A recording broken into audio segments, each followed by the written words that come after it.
Oh, very good morning to all of you that have joined us on the special day as we kick off our student training webinar.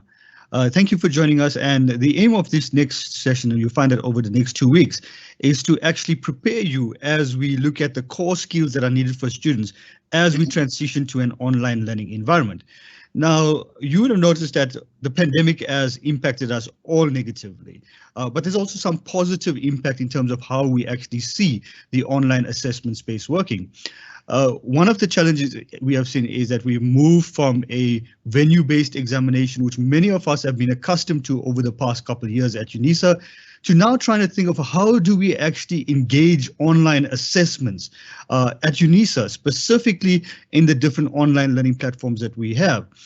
For those that are in the system, you would have experienced some of the online assessments last year in 2020, and some of you may have written assessments in the beginning of in the June semester, so you are also familiar with this. But there is a core set of skills that we all need in this digital space. And over the next 2 weeks, we aim to develop these core skills with you, the core competencies that you need so that when you engage in your online assessments, you all have a fair opportunity as you engage with us.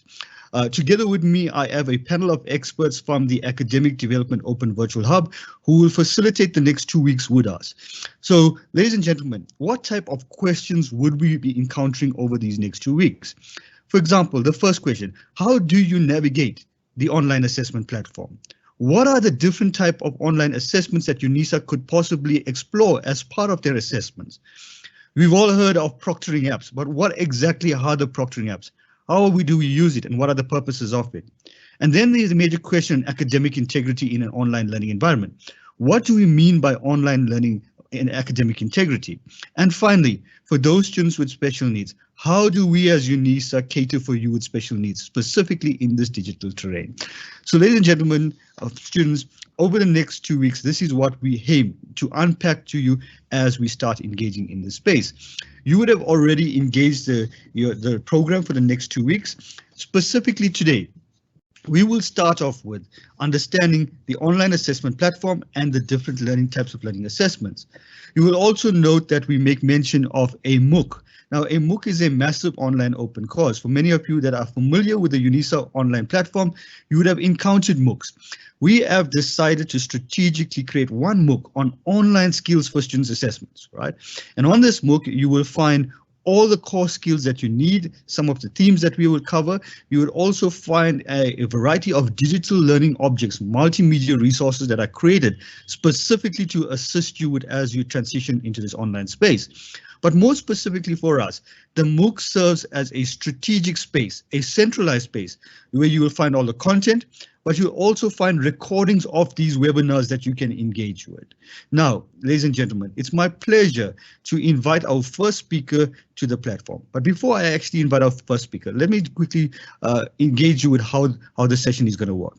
So on the platform, you will find a question and answers tab. Now, you will notice that there's no cameras, there's no mics that you can use to engage with us as facilitators. But behind the scenes, we have a group of facilitators that are looking at specifically the Q&A section.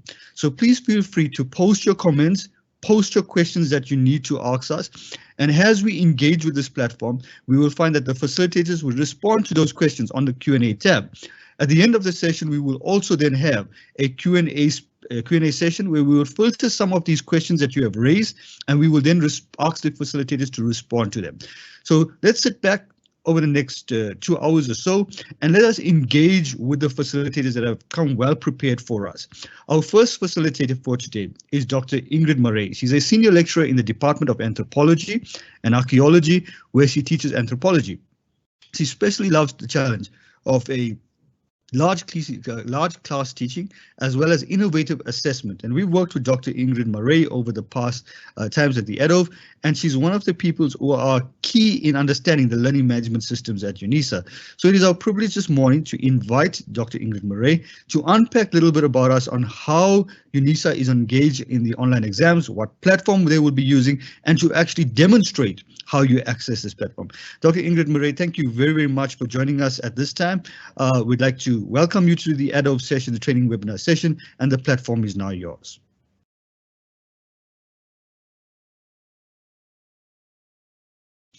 Thank you, Denzel. Good morning, students. I hope that you are having a lovely day and that you are well prepared, getting well prepared for the exams. So what I'm focusing on today is really just the platform that will be used to write this exam. If you've written previous exams, online exams at UNISA, you might have been using different platforms, but this exam session will take place only on one platform, and that is the My Exams platform. So very important. While the name is slightly different, it is similar to the My UNISA platform that you are used to using. So there will be a very easy transition for you to use it. So you can access the My Exams platform in two ways. The first way would be to go onto My UNISA, and there will be a banner closer to the exam that says access your exams here. You click on that banner and it will bring you to this My Exams page. Or you can type in directly into your address bar. You can type in myexams.unisa.ac.za. So very important, what you will find when you get to this banner is you will find a screen, or to this page, is you will find a screen that looks like this.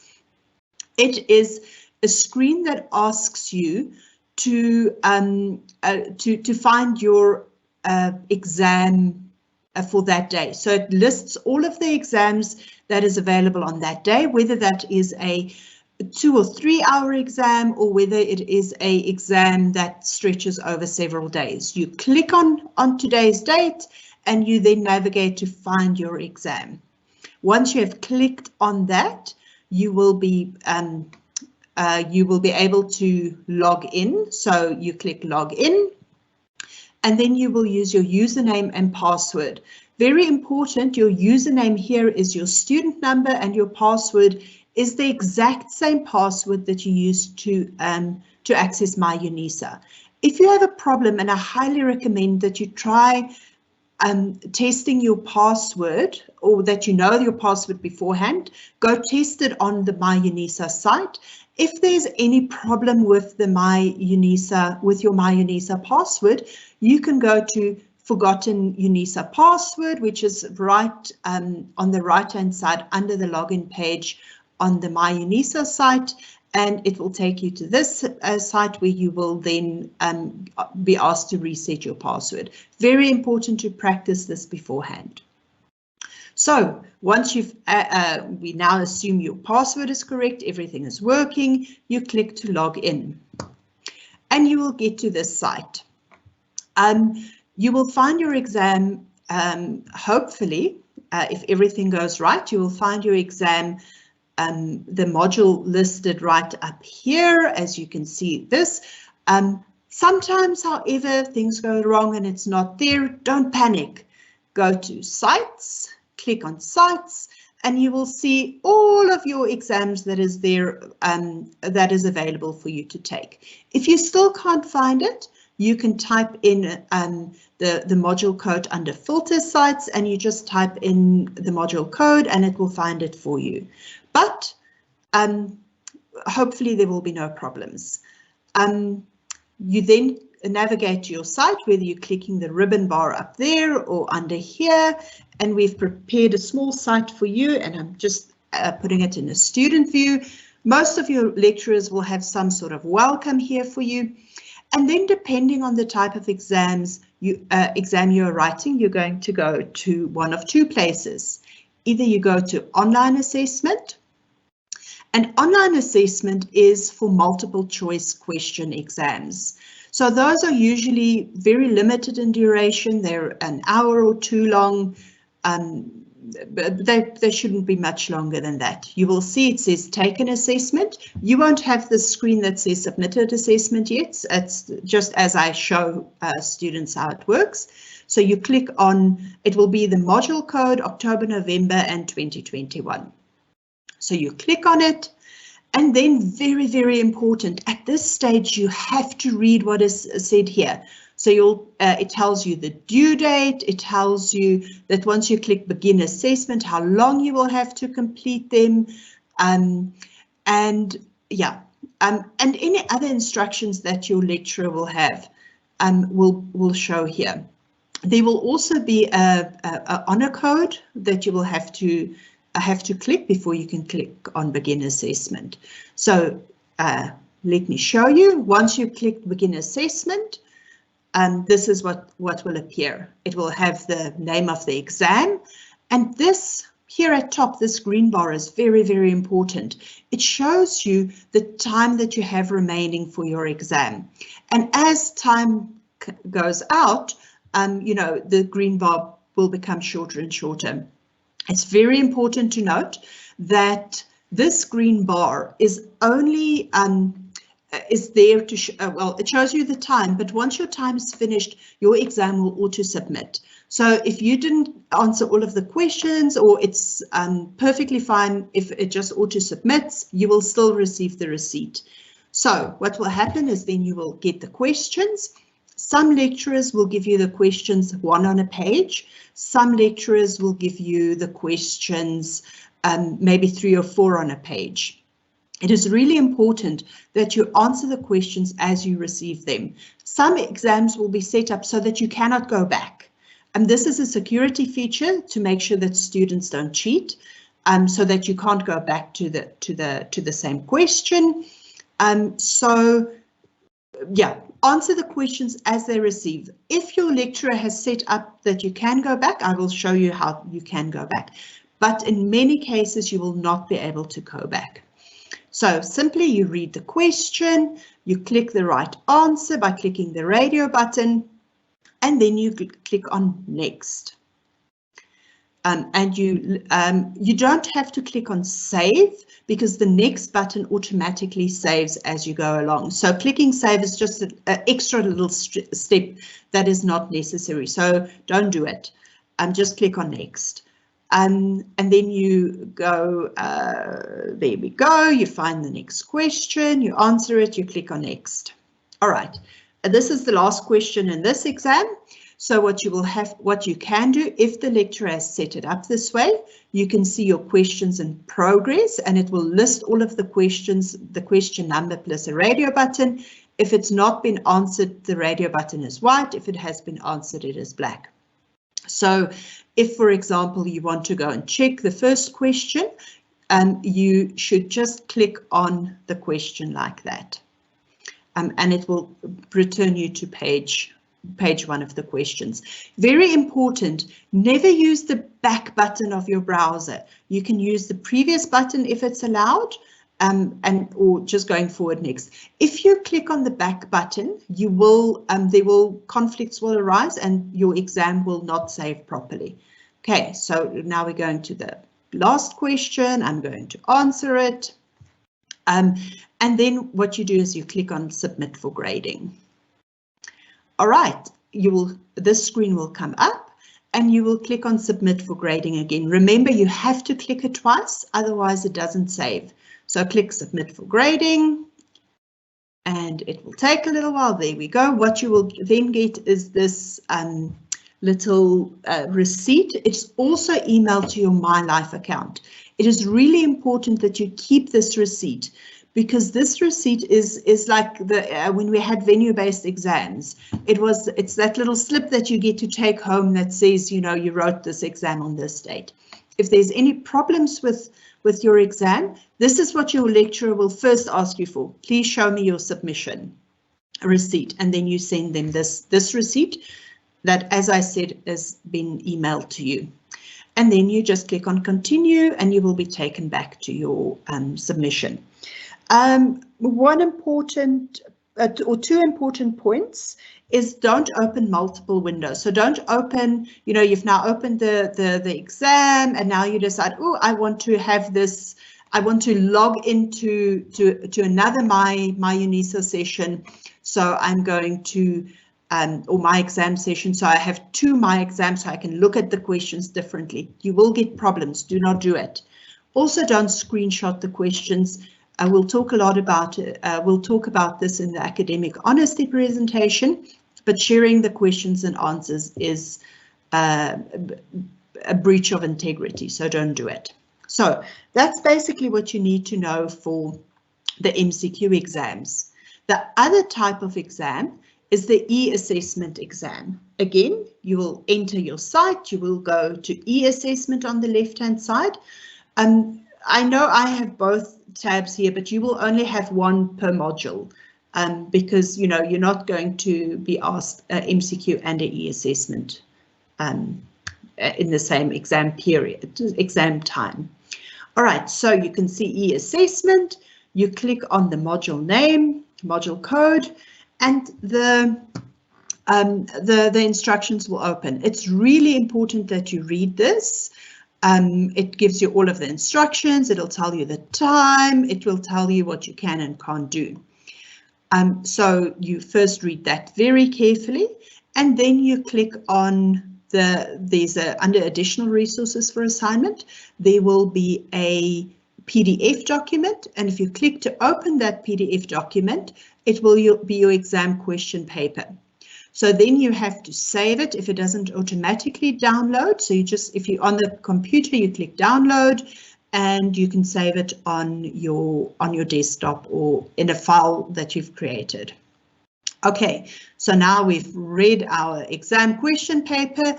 If you're typing it, you're busy typing away. You can navigate away from this site while you are writing the exam. You don't have to be online for this. If you leave it and you come back, all that you have to do is you again click on e-assessment and you click on the module name. All right, now it's 2 hours has passed. You have written your exam, you've scanned it, and you are now ready, or you've saved it as a PDF file, and you are now ready to submit. So this will show, and you simply click on choose file, and you navigate to where you have saved your answer script. So here mine is module 1, 2, 3, 4, my student number, I saved it with a date and I called it answer script.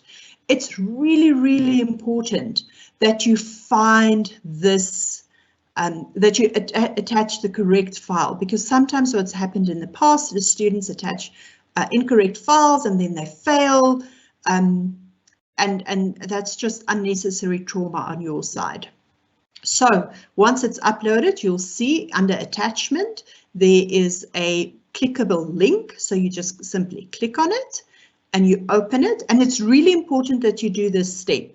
And that is so that you can see that if you've scanned, that it is correctly uploaded. And there we go. We close it. Yeah, you've now checked it's uploaded. You do the honor pledge. So you say, I'm not cheating. I didn't receive any help. Remember, for exam, you're not allowed to have any help. And then you click on resubmit or submit. Yours will say submit, not resubmit. And again, you will have a little confirmation that comes to you. You have up to 3 chances to submit to make sure that you have submitted the correct file. If you are, so if you've done it the first time and you saw, okay, this file is one page didn't scan properly, or I uploaded the exam question paper instead of the answer script, all that you do is you resubmit. The process will be exactly the same. You can only submit 1 file at a time. You cannot submit more than you cannot submit multiple files. So you cannot take a picture, for example, of your exam script that you handwritten, and you take 10 pictures and then upload 10 files. You have to make sure that it is in 1 file together. And you have to make sure that it is in the correct order, that your pages is numbered, and that it is clear. And that is basically, one last thing that I want to just make you aware of. If you have a previously scheduled portfolio, so it's not on your exam roster, it says something like a departmental arrangements on your exam roster for this module. Your lecturer has told you right at the beginning of the year, this is what you are going to do. You will come to my UNISA to upload that portfolio. If it is a scheduled exam, you go to My Exams. Yeah, and I think that is everything that covers the various sites and possible problems that you could encounter while you are doing this. Thank you very much.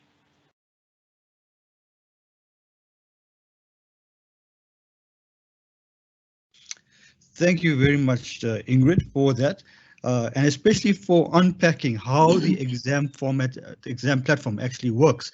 I see we've got a lot of students that have actually joined us live now, so I know that the students have now got a better understanding of the My Exams portal, what to expect, but more specifically how these assessments would unpack in this space. So thank you very much for that, Ingrid. I see there's a lot of questions, Ingrid, that have now appeared on the platform, and we will address some of those as part of the Q&A.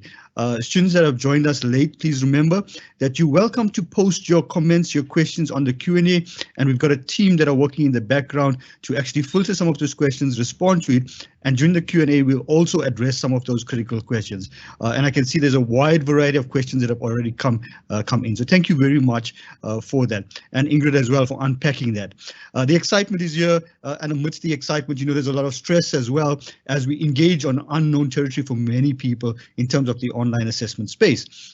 And to unpack and some of the questions that have, what type of assessments can we expect? Open book assessments, multiple choice questions, etc. This is quite critical for us in terms of how we want to unpack this. And at this time, it's my pleasure to invite two of our ADOV colleagues who have worked with us from last year on providing these type of skills for students. The first colleague is Dr. Salosh Govender, and she is previously from the College of Education that has now been seconded to the Department for Curriculum Development and Transformation. And the second speaker will then be Professor Vanessa Sherman from the College of Education as well. And these two colleagues are well suited to provide that critical information that you need. So it's my pleasure at this time to first invite Dr. Salosh Govender to the floor and thereafter Vanessa. Dr. Salosh Govender, Salosh, it's a pleasure. Thank you very much for taking the time to unpack this with our students. I now welcome you and hand over the platform to you, Salosh.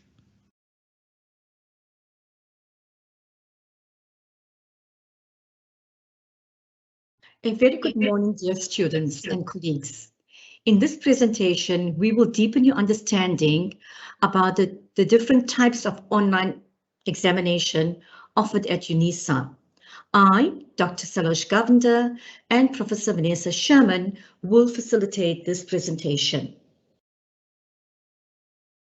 Colleagues, as an icebreaker, we would like you to reflect on this image.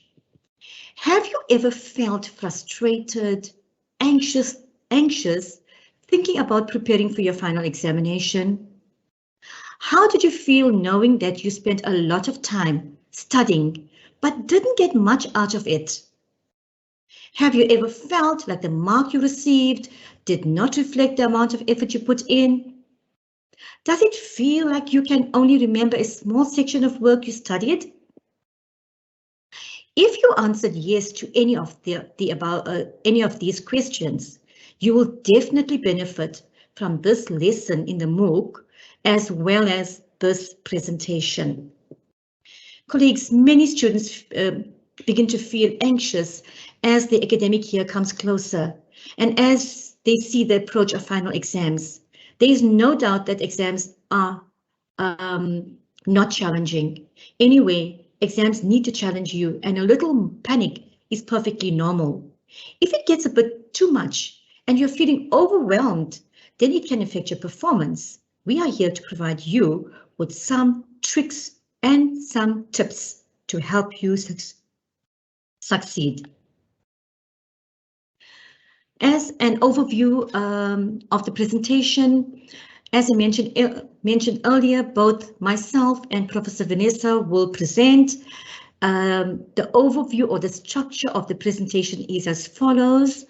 I will give you a brief purpose of the presentation. I will share with you the outcomes of this presentation and the types of online examination. Then I will discuss some strategies on how you can answer short questions and case-based studies. Then I will move on to strategies in completing MCQs. Thereafter, Professor Sherman will continue with strategies to complete essay type questions and strategies for portfolios. The purpose of this presentation. The purpose of this presentation is to facilitate some of the learning that you will encounter in a lesson on different types of assessment in the students' MOOC. Colleagues, Dr. Denzel Chetty mentioned to you earlier that we have developed a student orientation MOOC to help students prepare for the examination. Right. The MOOC will include information as well as practical activities to help you develop practical study skills. So we urge you all to take some time and to visit the MOOC and to complete some of the activities and to learn or to get some information in readiness for your examination. In this presentation, we will also orientate you to the different types of online exams and to help you develop appropriate study skills. We know that different types of online exams will require different strategies and techniques in learning as well as in completing the questions. Hence, this presentation is important. It will also equip you with knowledge and skills to apply appropriate strategies in approaching different types of assessment. You will see that there is no one-size-fits-all strategy to the different types of assessment. This presentation is part of the MOOC on the strategies for approaching different types of assessment. Colleagues, and once again, I want to urge you to please look at the MOOC, because what we are presenting here is not going to give you the holistic picture of what is actually in the MOOC. All right, this is just a synopsis, or it's just some kind of pointers of what's in the MOOC. Now, the outcomes for this presentation. After this presentation, you should be able to apply appropriate study skills in preparation for your examination. You should be able to understand the different types of online examination, namely MCQs, essays, short questions, open book, quizzes, portfolios, etc. Understand the relevance and the alignment of module outcomes to assessment. Apply appropriate strategies in answering specific types of questions. And then it will also help you to reflect and to rethink your own study approaches in order to improve your own practices. The exam format and exam types. First, the exam format, okay? As Dr. Ingrid Murray mentioned or illustrated to you, there are two types of exam format which you need to be aware of, all right? The first is your online format.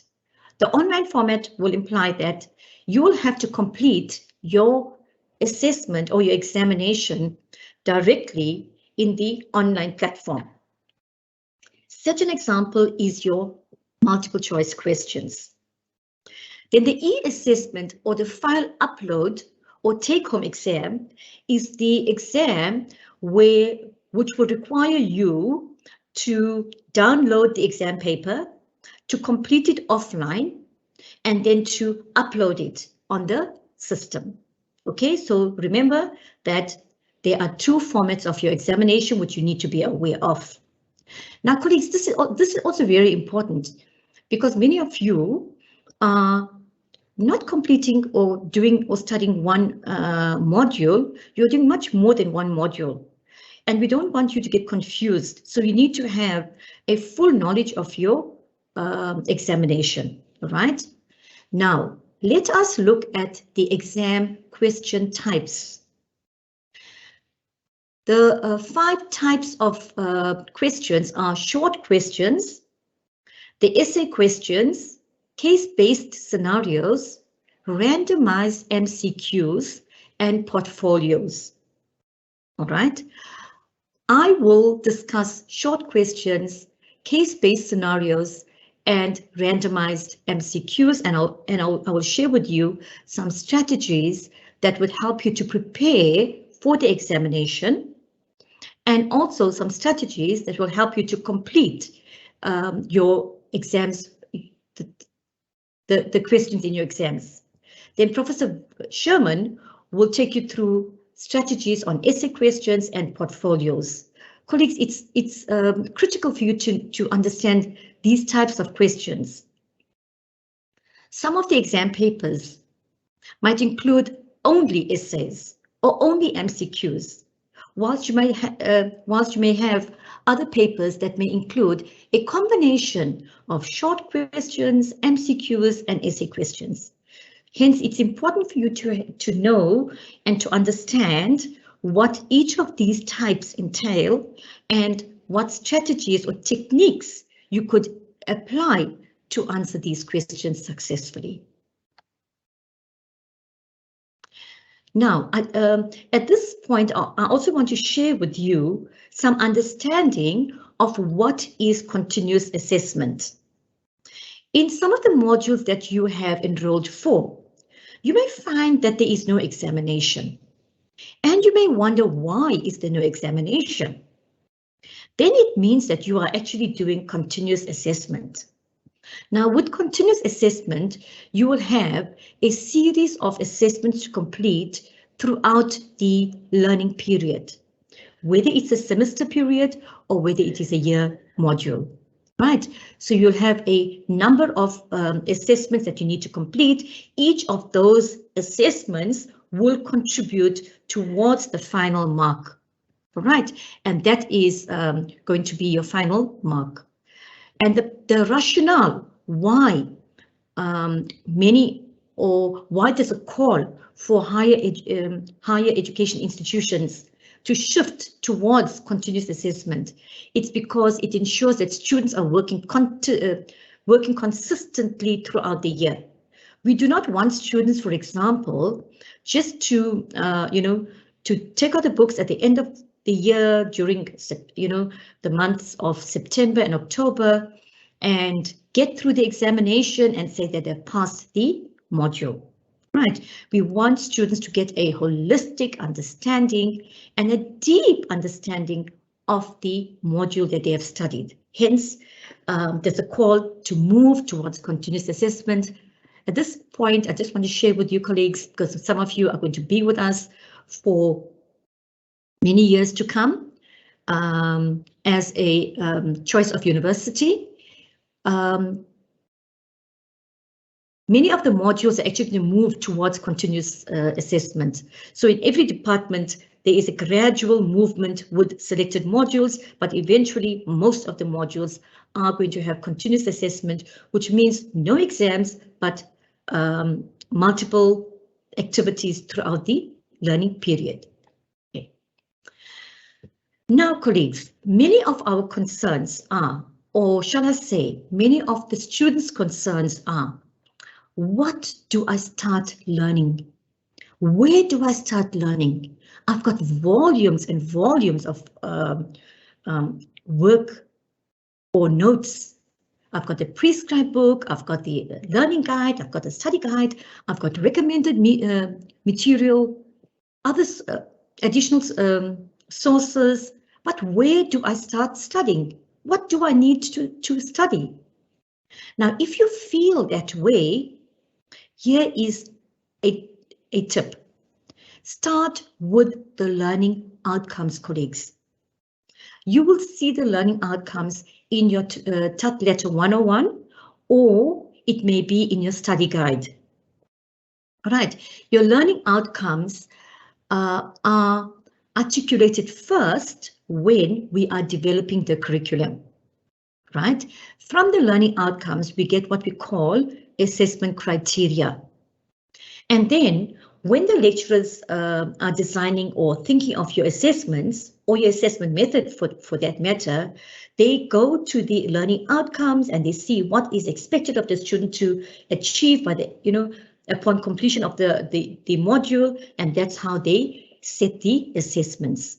So if you know what are the learning outcomes for your module, you are definitely going to go in the right direction in terms of learning the right content, okay? So once the assessments have been designed, that's when the academics, they design learning activities or they add on the content so that you can achieve your learning outcomes. So the short story is, if you are struggling or uncertain on what to study, look at your learning outcomes, and that is going to help you to be selective with what you need to study. Now, colleagues, preparation is the key to success, right? And we all know by failing to prepare, you are preparing to fail. Now, when you visit the lesson on different types of assessment in the MOOC, right, you will see that I prepared a lovely activity for you to engage in. And in that activity, I asked you to reflect on some incident or some event, or to recall some event in life that helps you to resonate with this saying by Benjamin Franklin. It need not only be an academic event, it could be any event in your life. You will realize how true this saying is. By failing to prepare, you are preparing to fail. Okay, it could be an event where you are, if you have tried to organize a party, any celebrations, and you will see how true this saying is. Similarly, it applies in your examination as well. All right. Now, when we are looking at exam question types, right? One of there are 4 critical steps that you need to be take cognizant of in preparing for your examination. The first is familiarity about the exams. The second is applying effective studying skills, developing a study plan, and practicing questions. Okay, we will explore each of these steps in detail here. Familiarity about your exams. Here, this means that you're going to be very, very familiar about your exams, right? As I mentioned earlier, you are writing, if you are writing or enrolled for many modules, you need to be absolutely sure what is the format or what type of exams or what type of format your exams are taking, what type of questions are going to be in your examination. You need to be absolutely sure about the duration of your exam paper and the date and the time and the weight of your examination paper. And also you need to know what topics are emphasized in the outcomes. So you have to look at your outcomes and be familiar with the outcomes as well. Okay, the next step or next tip is applying effective study skills. Right. Do we just memorize our information? Right? Or are we applying skills that are not going to help us to understand the concept?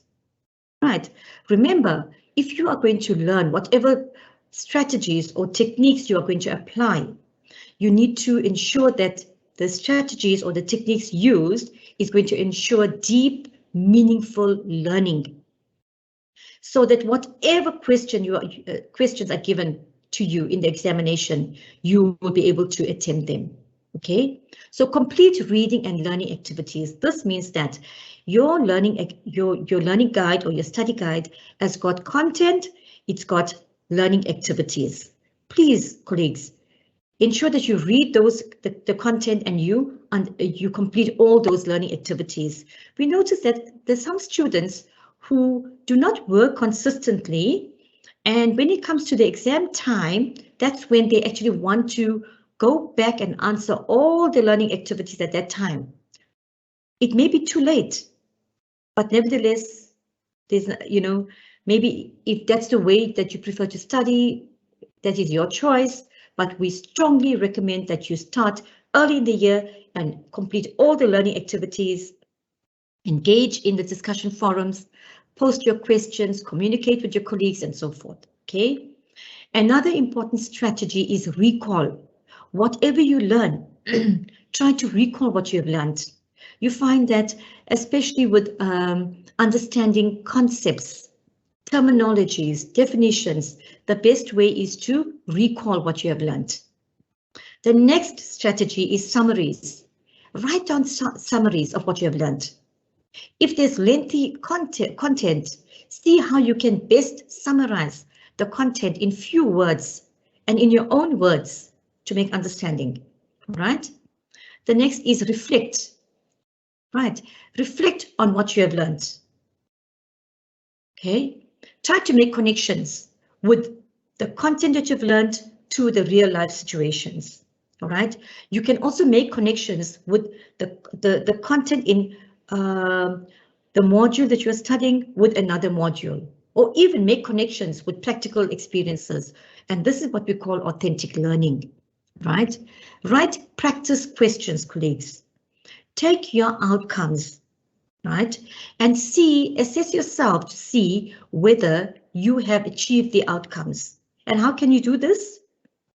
Create your own practice questions. Right. The third tip is develop a study plan. Prepare a list of all the topics. Right? Refer to the course outline or the module outcomes. Distribute the topics available to you. Right. And then see how best you can plan your time to accommodate all these topics so that no topics are left untouched. Then the fourth strategy is practice. If you can, lay your hands on previous exam papers or look at your assignments, practice the questions based on the outcomes. If you are using a prescribed book, answer the chapter review questions. Consider the level of difficulty. If you have engaged consistently in the discussion activities, go back and read some of those some of the postings of the students. This is an excellent way of studying, colleagues. Right, you'll find that your lecturer will actually post some challenging questions in the discussion forums or discussion tool. And if you have not if you are not an active participant, I must be honest, you have lost out a hell of a lot. But please ensure that you go back and you read the postings of your peers. There's a lot of learning that can be achieved. Okay. Now you'll find that in the lesson in the MOOC, right? I've got what we call practice exercise. And these practice exercises are not intended to waste your time. What we thought is, we know that you are so busy with your examination studying, but it's something that we included so that it benefits your current studying. Right. For example, practice exercise 1, I just want to share these 2 exercises with you. This exercise will help you to organize your studies so that you give adequate time to all modules, especially if you have enrolled for more than one module. In a table with 3 columns, list all the modules you have registered for. Write down the exam dates, time, and the format of the examination paper. Colleagues, this is a very important exercise, and I suggest that you do this, and even you print out this copy and keep it in front of your eyes or save it somewhere. Okay. Practice exercise 2. Refer to the module outcomes. This will help you to understand the level of difficulty of your module. That is, discuss explain, analyze, evaluate, report, etc. Then select any learning unit in your module.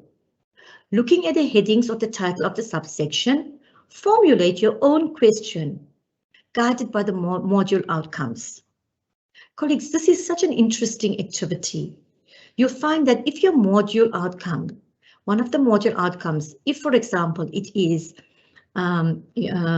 apply concepts or theories in explaining a certain problem, okay? So the action word there is apply. The action word is not explain or describe or list the theories. It is apply the theories. And that is where a lot of students actually lose mark, because they do not know what is the level of complexity of the particular task that they need to complete. Okay. Now I want to move on to some strategies on short question type. Colleagues, if you are writing maybe NQF level 5 module, which means that it is a first year module, or it may be a second year module, right?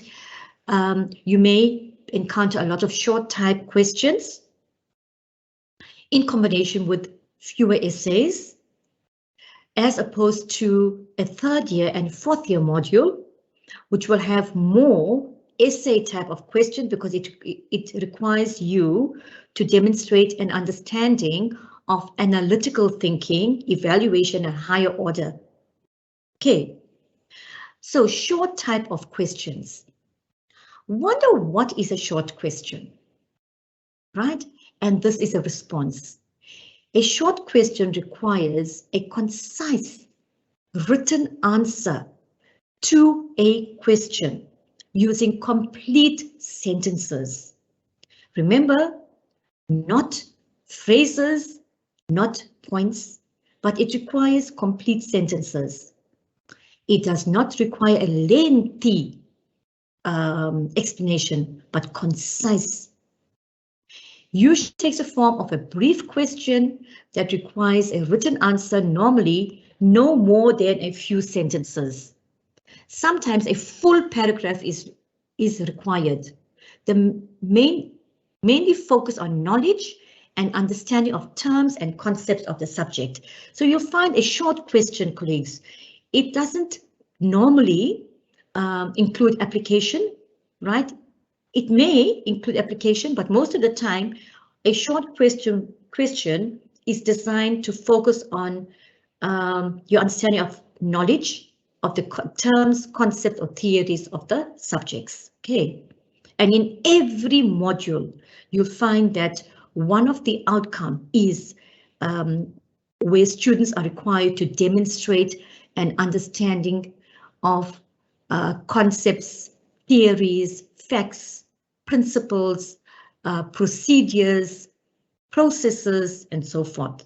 So short questions are most suitable for those kind of questions.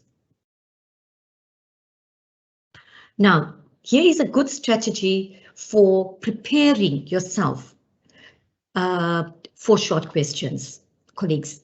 So here's a template you can use for questions regarding requiring short answers.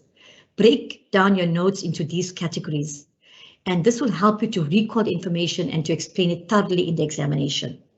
So if you are required to learn a concept or a process or a theory, right, you can draw 4 columns. In the first column is the key concepts related to your module, right? You'll find that every module, every unit has got key concepts, right? And then you write the meaning of these in your own words.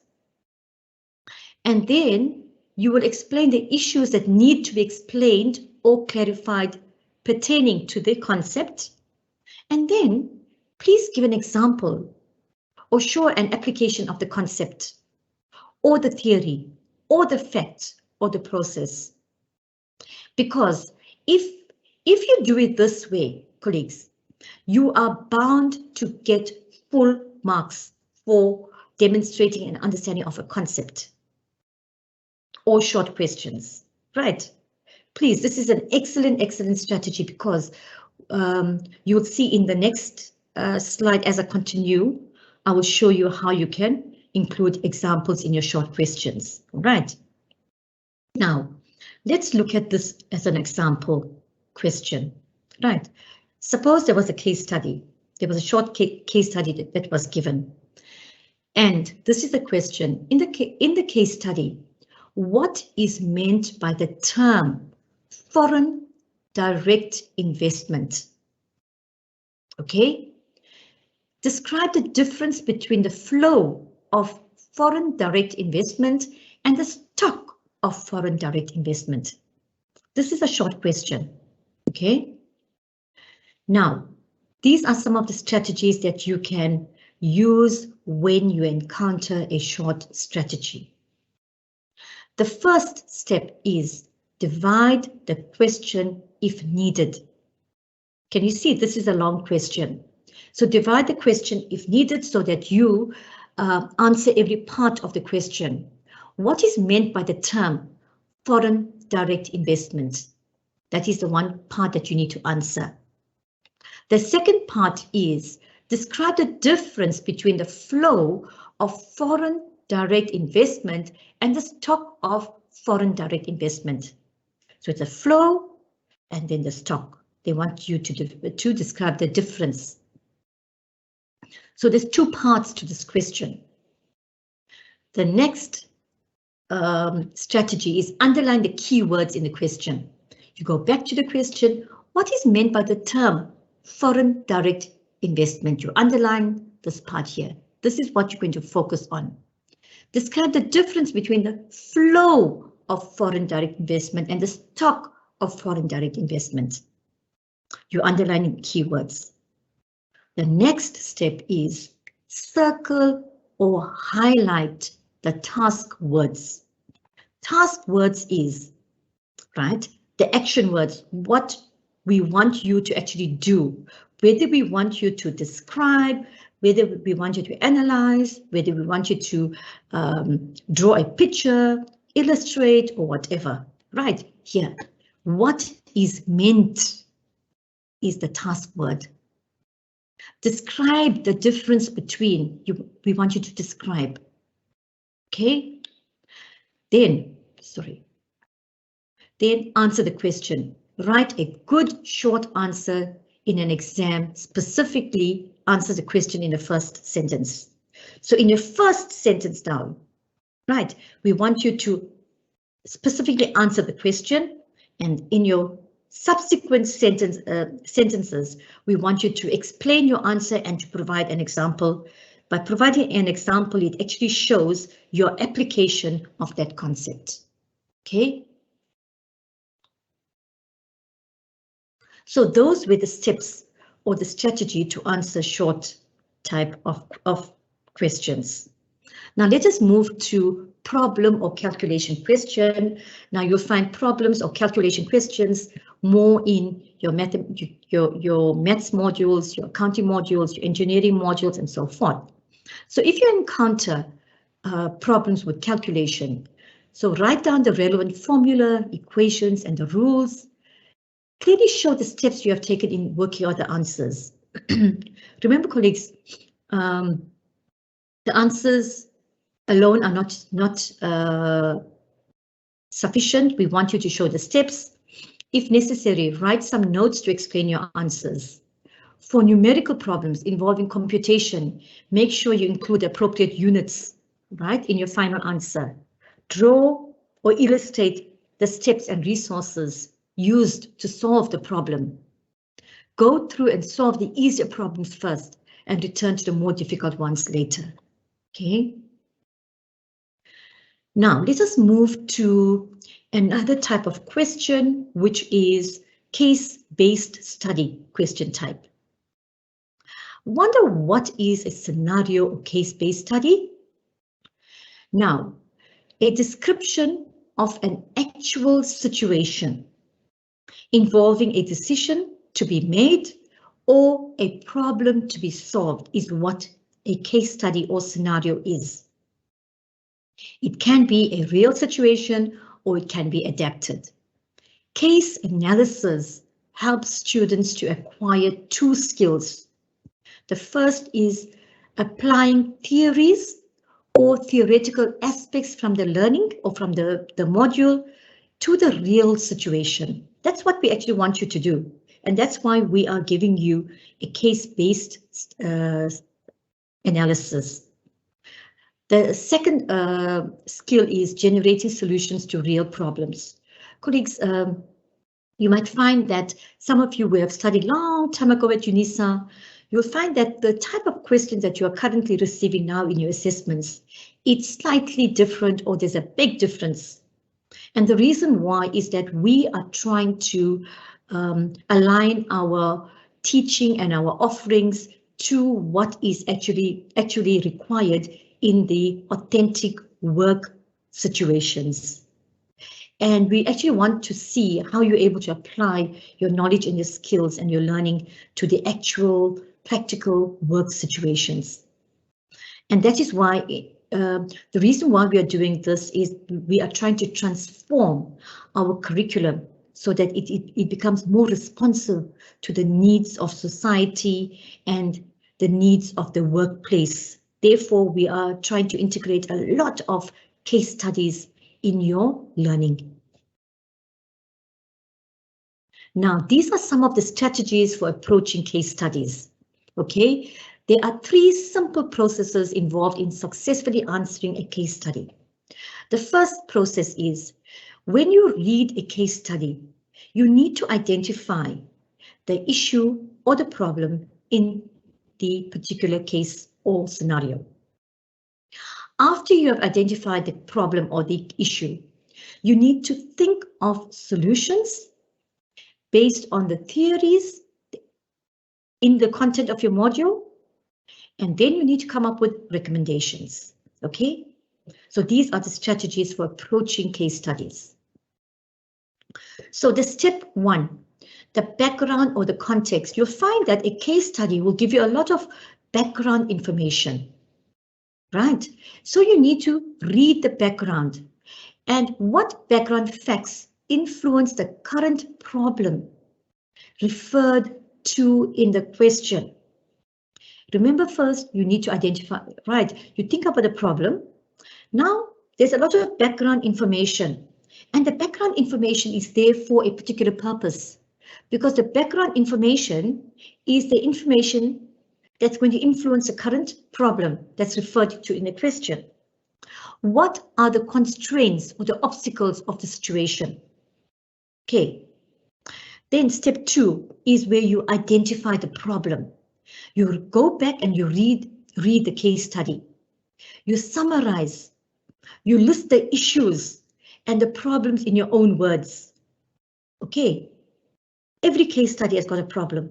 Every case study has got an issue. Or every case study may have, the issue may be a good practice. Then you need to sort out the major problems from the minor problems. And why is it important for you to do this here? Because when you are writing, we want you to write logically. Then you identify the evidence that relates to the problem, right? If you identified maybe 3 problems, okay, 3 problems, what evidence in the case study is supporting that problem? Okay, each problem. Identify underlying causes of the problem. The causes of the problem may not be stated in your case study, but you need to go back to make a connection with your case study to the theory in your module and try to identify the cause. Useful strategy is to represent the problem and their relationship as a roadmap, as a mind map. Draw a mind map. The problems, you can highlight the problems, you can, draw the related causes of the problems, the evidence, so that can be a very, very useful strategy. Next is link theory to problems and case evidence. Now, when I talk about theory, it's not about really, I'm not talking about, theories of Vygotsky or Piaget only. Theory means the content in your module. Link the problem to the theory. Match the appropriate theory to the problem. Explain how the theory relates to the problem.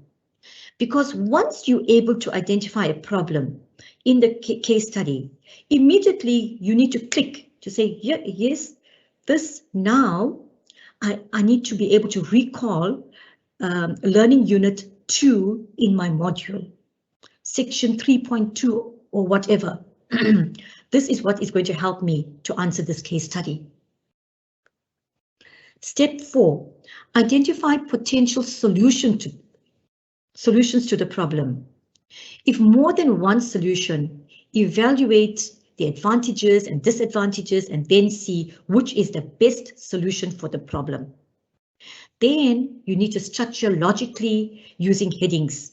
And a good way is using headings or paragraphs, and then provide recommendations and let these recommendations be practical and relevant to the problem. Okay, so these are the 4 steps that you would use when you are answering a case study. And here again, colleagues, here I just want to give you an example of command words, which are very, very, very important, because if you do not take note of the command word, and if you do, just write anything that you feel that you want to write, or anything that you feel that you know about a topic, you may be penalized because the command word is critically important. Look at this example here, right? I chose this example because I know that every one of you were in a school situation, and every one of you did learned about mathematics during the course of your schooling career. So you can identify with this particular problem. All right. So the question is, critically compare 2 teaching approaches a teacher may use in mathematics teaching. Now, with regard to teaching approaches, one teaching approach is teacher instruction, where the teacher takes a lead and does all the teaching and teaching and teaching, chalk and talk.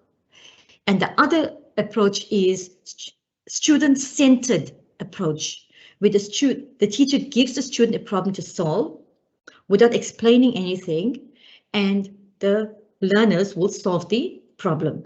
So it's teacher-directed and student-centered. So we want the students to critically compare the 2 teaching approaches. Okay, so firstly, if you are to answer this question, you need to identify the command word. The command word is critically compare, or we call it a task word or an action word. What you must do, you must critically compare, not describe, not discuss, not list. Next, this question is asking the student to critically compare 2 different teaching approaches in particular. As such, they will not be able to pass by writing about less than 2. Right. So if they only discuss the teacher-directed approach, the student is going to be penalized. The student is not going to get a mark. Or if the student only discussed the student-centered approach, the student is not going to get a mark, because we don't want you to know what you know about them. We want to see if you can critically compare the 2. Okay, then you need to support your answer with examples where appropriate. So if you compare, you need to say, okay, in my view, this is what you're going to say now. In my view, the student-centered approach is a much more effective way in teaching mathematics because, okay, and you give examples. So in a question like this here, what is actually expected in your answer is this here. You need to critically compare 2 teaching approaches, such as a teacher-directed or a child-centered approach. Your answer must also include both approaches together, the strengths and weaknesses of each, and comparing them to each. So if you're critically comparing, you are saying, what are the strengths and weaknesses of each? How is one of the approach a better approach than the other approach? And why are you saying that? Right. Then you also make a link to say, according to Vygotsky, or according to Piaget, right, he advocates for constructive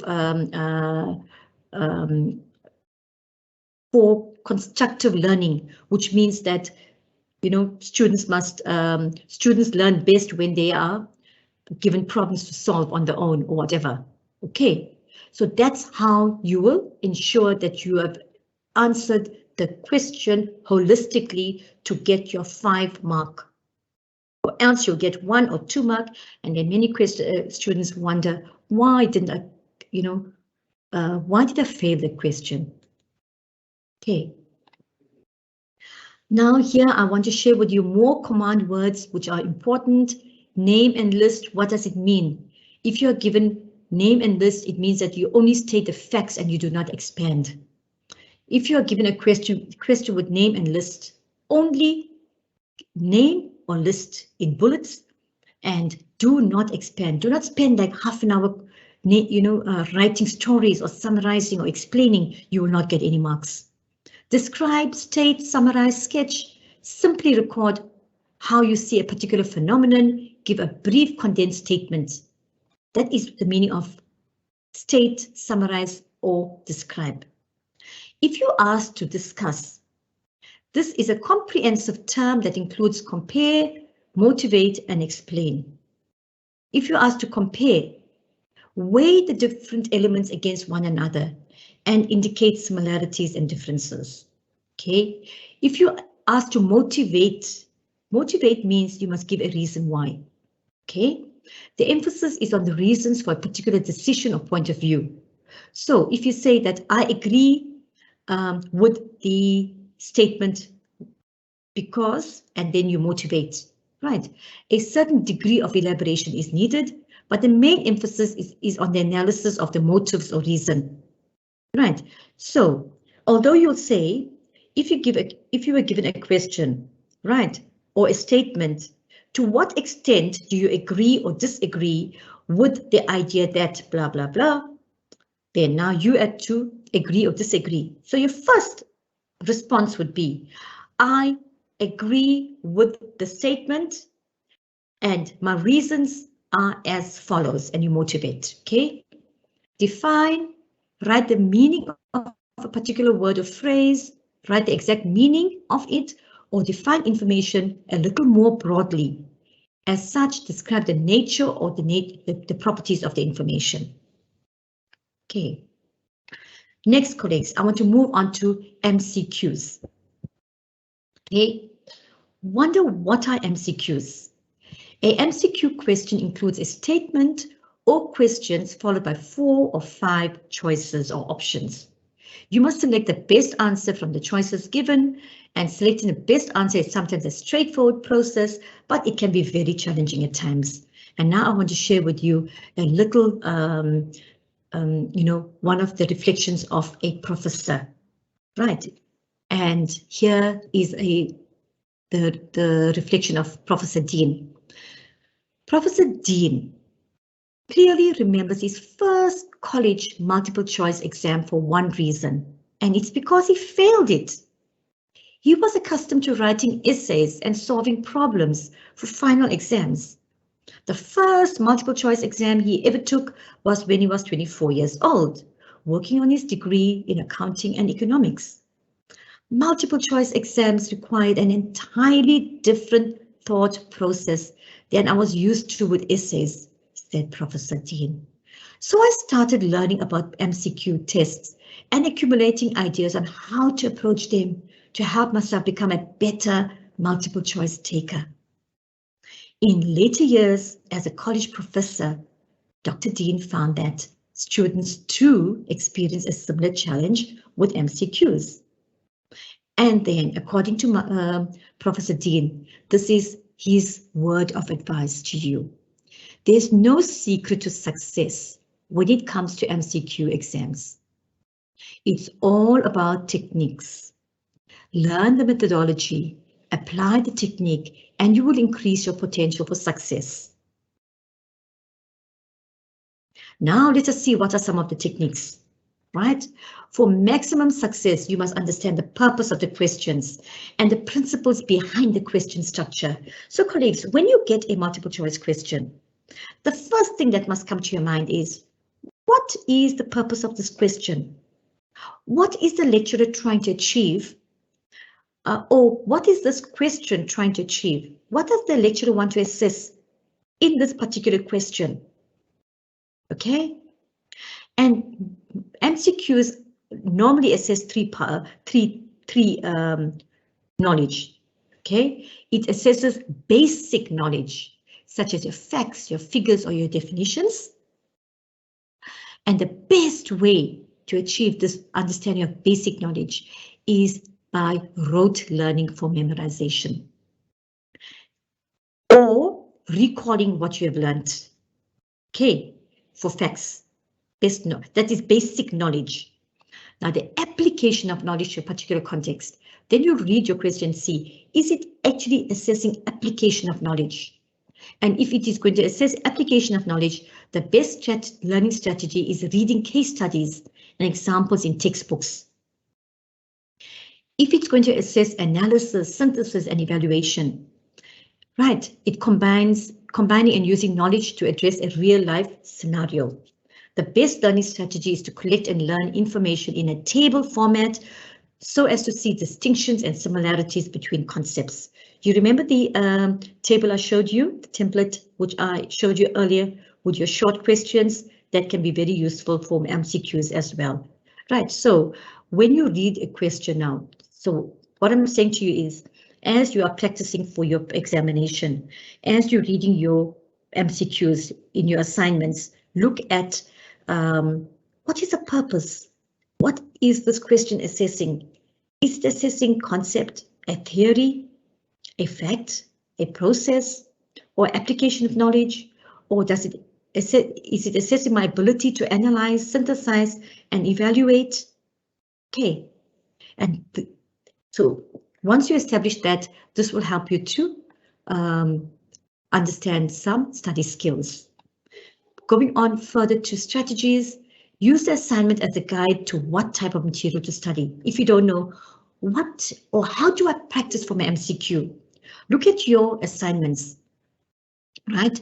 And try to look at the material that was covered in your assignments and go back and study those questions, because normally, or not normally, in many instances, what the lecturer does is they look at your questions in your assignments and then they look at the content and then they go back to the module and they try to change the question for the same content. Okay, here's a tip I gave you. What type of practice questions to compose are captured in TUT Letter 101? Okay, study both the major concepts and details. So you'll see in every unit, you'll find key concepts, right? Make sure that when you are studying those key concepts, you know those concepts in detail, not only the definition, but also the application. Because you'll find that, colleagues, please don't be surprised that don't be surprised when you find that your MCQs have got scenarios, have got case studies, have got pictures, have got application, evaluation questions. Because MCQs has the potential to assess high order thinking as well. Right, so you need to know your content really well. Do not think that, oh, a particular module, you've got MCQs, so you're going to leave the learning for the last minute because it's very simple. It's a matter of guesswork. It never happens that way. Okay, pay attention to relationships, similarities, and differences between the concepts. If you get a concept, what is a flow? What is the intake? Right, know the difference between these two concepts. Be able to express concepts in your own words and apply the material, not just to the point of recognition. Right, so we want you to learn with understanding, and the best way that you can learn with understanding is by showing how you apply the concepts. Find practice questions. Compose your own sample multiple choice questions throughout the semester after each reading and save these questions to practice with. Include as wrong answers concepts that are similar to and can be easily confused with the right answer.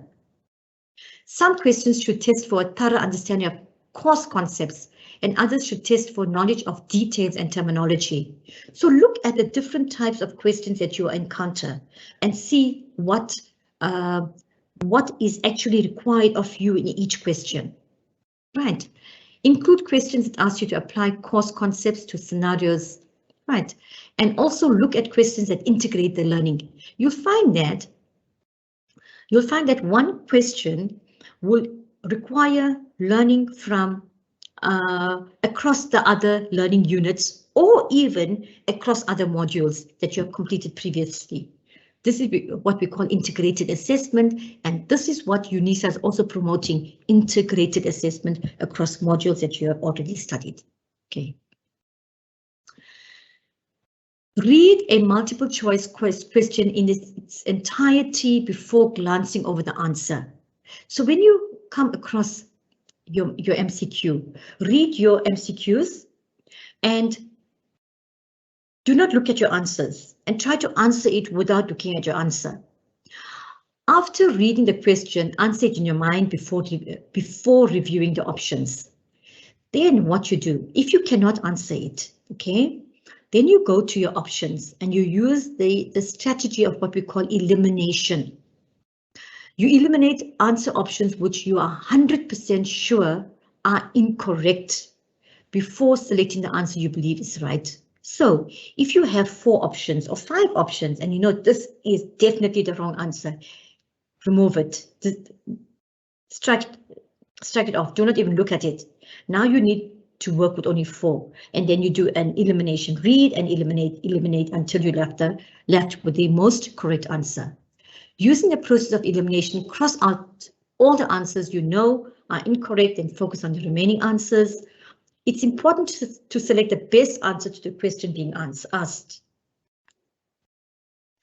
And then read every answer option prior to choosing the final answer. Then you go back and read every option to check or to make sure that this is your final answer. If it will not count against your score, make an educated guess for any question you are unsure about. Okay.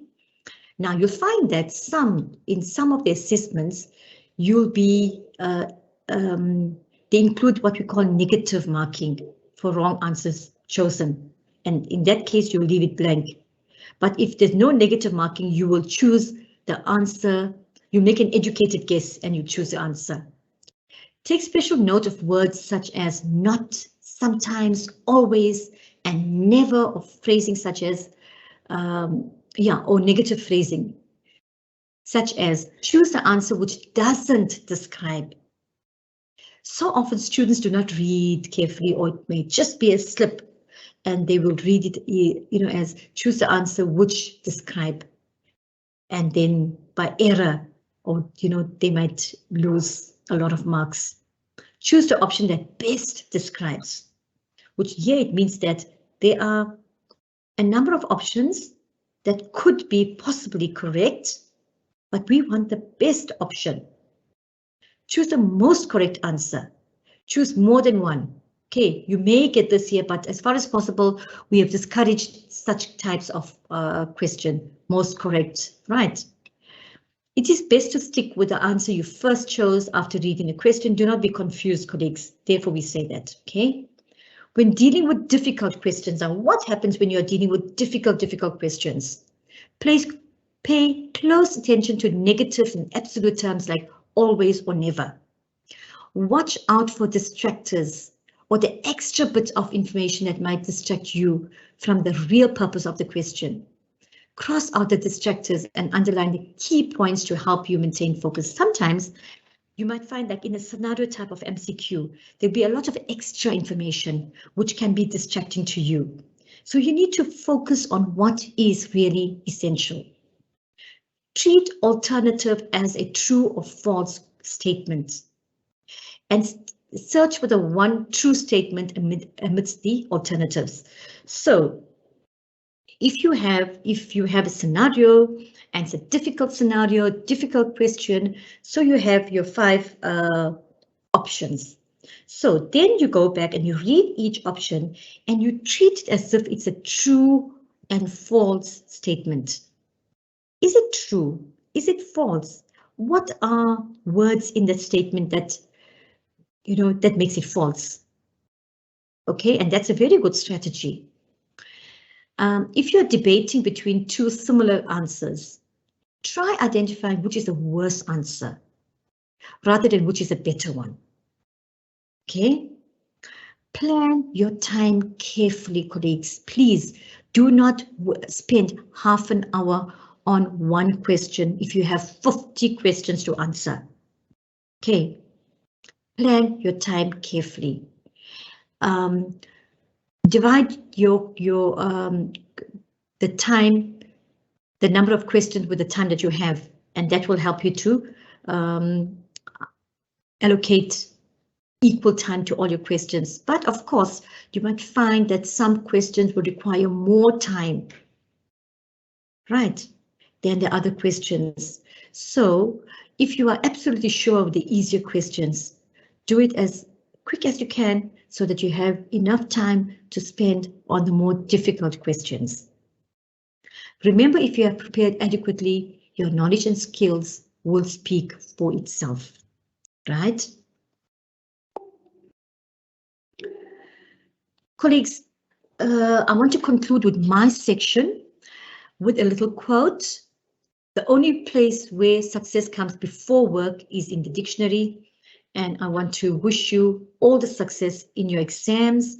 I hand you over to Professor Vanessa Sherman, who will continue with essays. Thank you, colleagues.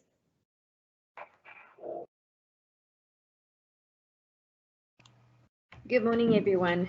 I hope all is well this morning. So thank you very much, Dr. Govender, for your presentation. As Dr. Govender has said, I will be looking at strategies for essay type questions as well as portfolios. I think one of the key things that I would like to sort of emphasize, I think, is that when we start to think about essay questions, it's really important that we try and think about the skill that we are trying to demonstrate. So generally, when we start to think about essay type questions, what we are focusing on are what we call these higher order thinking skills. So as a lecturer, what we would like to see is whether students can, for example, analyze. So are they able to distinguish between certain parts? Can they evaluate, which means can they actually make a statement, justify that statement, make a decision about where they stand, and then be able to defend their position? Or alternatively, can they create? Can they create a new product? Or can they perhaps put a different point of view to the table? So when we start to think about our essay questions, there's a number of things that we can do before our examination. There's a number of things that we can do during our examination when we're starting to think about examination questions. So remember, as I have said as I've illustrated in my previous slide, that what we want to see is we really do want to see your depth of understanding, and we want to be able to see whether or not you are able to reason. So if you keep these two purposes in mind, then it means that this has some implication for the way that you would then need to prepare for your examination. So one of the things that I always tell my students, which is very important, is it's important to organize your ideas. Remember, our brain works in a certain way. So the more we do things, the more our neural pathways are established. So when we organize our ideas, it's a lot easier for our brain or us to access that information, because what we are trying to do is we are trying to make relationships between certain ideas. We're trying to establish these relationships. We're trying to make these connections, and the better our ideas are organized, the easier it is for us to do this. So specifically, when we start to think about essay type questions, It's important that you start to prepare early. I know for those of you who are working full-time, it does mean that you need to manage your time a little bit more carefully, but it's important that when we start to think about essays, the more that we review our material, the better we will have the better grasp we will have on the content. So it's important that we think about these things. It's important that we make notes. Dr. Govender referred to making mind maps, which is a very, very important part, not only in terms of organizing our ideas, but also trying to establish these relationships. Me personally, I prefer concept maps because sometimes while I like to see things visually, I think a little bit more linear. So a concept map is a lot easier for me to manage. And what this helps you to do is it really helps you to establish those relationships between the themes and the ideas. It also helps you to pick up on all of these patterns that are recurring, which is what you would like to do. One of the things that is so important, I think, I'm not sure if anybody watched the Olympics, but one of the things that they have done that we always see athletes do before they have to take part in the event is they warm up. So if you know that you have got an essay type exam coming up, 5 minutes before you need to log on, just free write, just start practicing. It's just warming up your brain for you to really get into the mode of being able to write an essay question. So one of the things that I also think is important that when we are thinking about essay type questions is that we need to perform a brain dump. This is that we, as the exam starts, we've read the exam, we know more or less what it is, we've orientated ourselves. Do a brain dump where you write down everything that you have memorized, but just in note form. These will then provide you with the necessary prompts that you need in order to construct your essay. It's also very, very important that you analyze the question. Dr. Govender spent some time talking about command words, and you would have seen in the slide that I also presented in terms of Bloom's taxonomy of cognitive levels, there are certain command words that are associated with certain tasks. So what do we want you to do when we compare? Well, when we compare, it means that there are two things that you've got to discuss, and you've got to sort of like find the relationships, the similarities and the differences between these two things, and that is what the essence of the essay is about. I'm also going to go into a little bit more depth in terms of the different types of essays that I'm sure you will recognize. So, as I've said, if we circle these keywords, we circle the command words as well as what these topic areas are, it means that we are then able to better focus on what it is that the examiner or our lecturer is expecting. It's very, very important that we think about dividing our time accordingly. And one of the reasons why we cannot overemphasize this enough is it's so easy to run out of time. I don't know if any of you watch Chopped. It's quite a feat to see these chefs running around in the last couple of seconds because they've actually just run out of time. And if we have to think about our time, especially with essays, so if we've got a 3-hour exam and we've got 2 essays that we need to write, we know that we can only spend an hour and a half on each of these essays. The same would be if we've got 3 essays that we need to write, we can only spend an hour on each of these essays. So one of the key tricks that I think is good to remember, that while you start off your essay writing in sentences and paragraphs, when you see you are running out of time, switch to point form so that at least you get the essence on the table. I think one of the key things, especially for those of you who are going to be using paper and pencil, paper and pen, not pencil, is address any spelling errors, grammatical errors, or any of the mechanics only after you've drafted your essay. Now, for those of us who are a little bit more OCD in nature, when we see we've made a spelling mistake, we want to fix it immediately. This is just going to waste time and disrupt your thinking and your flow of your thinking. So it's easier for you to rather address these after you've drafted your essay. For those of you who are using paper and pen, leave enough space. So for example, if you're using an examination pad that you are then going to scan and upload, then make sure that you're using double spacing. For those of you who are using electronic medium, of course, it's easier for you to just fix before you save and then upload. So just some general comments when we start to think about essay questions. It's very important that you organize your plan. Remember, you always plan your essay around a key central thesis statement. This is one of the reasons why we also highlight all of those keywords and circle those keywords, as I've mentioned in my previous slide. And remember, part of what we want to see when you are busy writing an essay is that you develop an argument. So it's much easier if you have a central idea in mind that you craft your argument around that central idea. It's also very important for you to organize your topics as logically as possible. This helps with your the sort of like the transition from one paragraph to the other, from one idea to the other.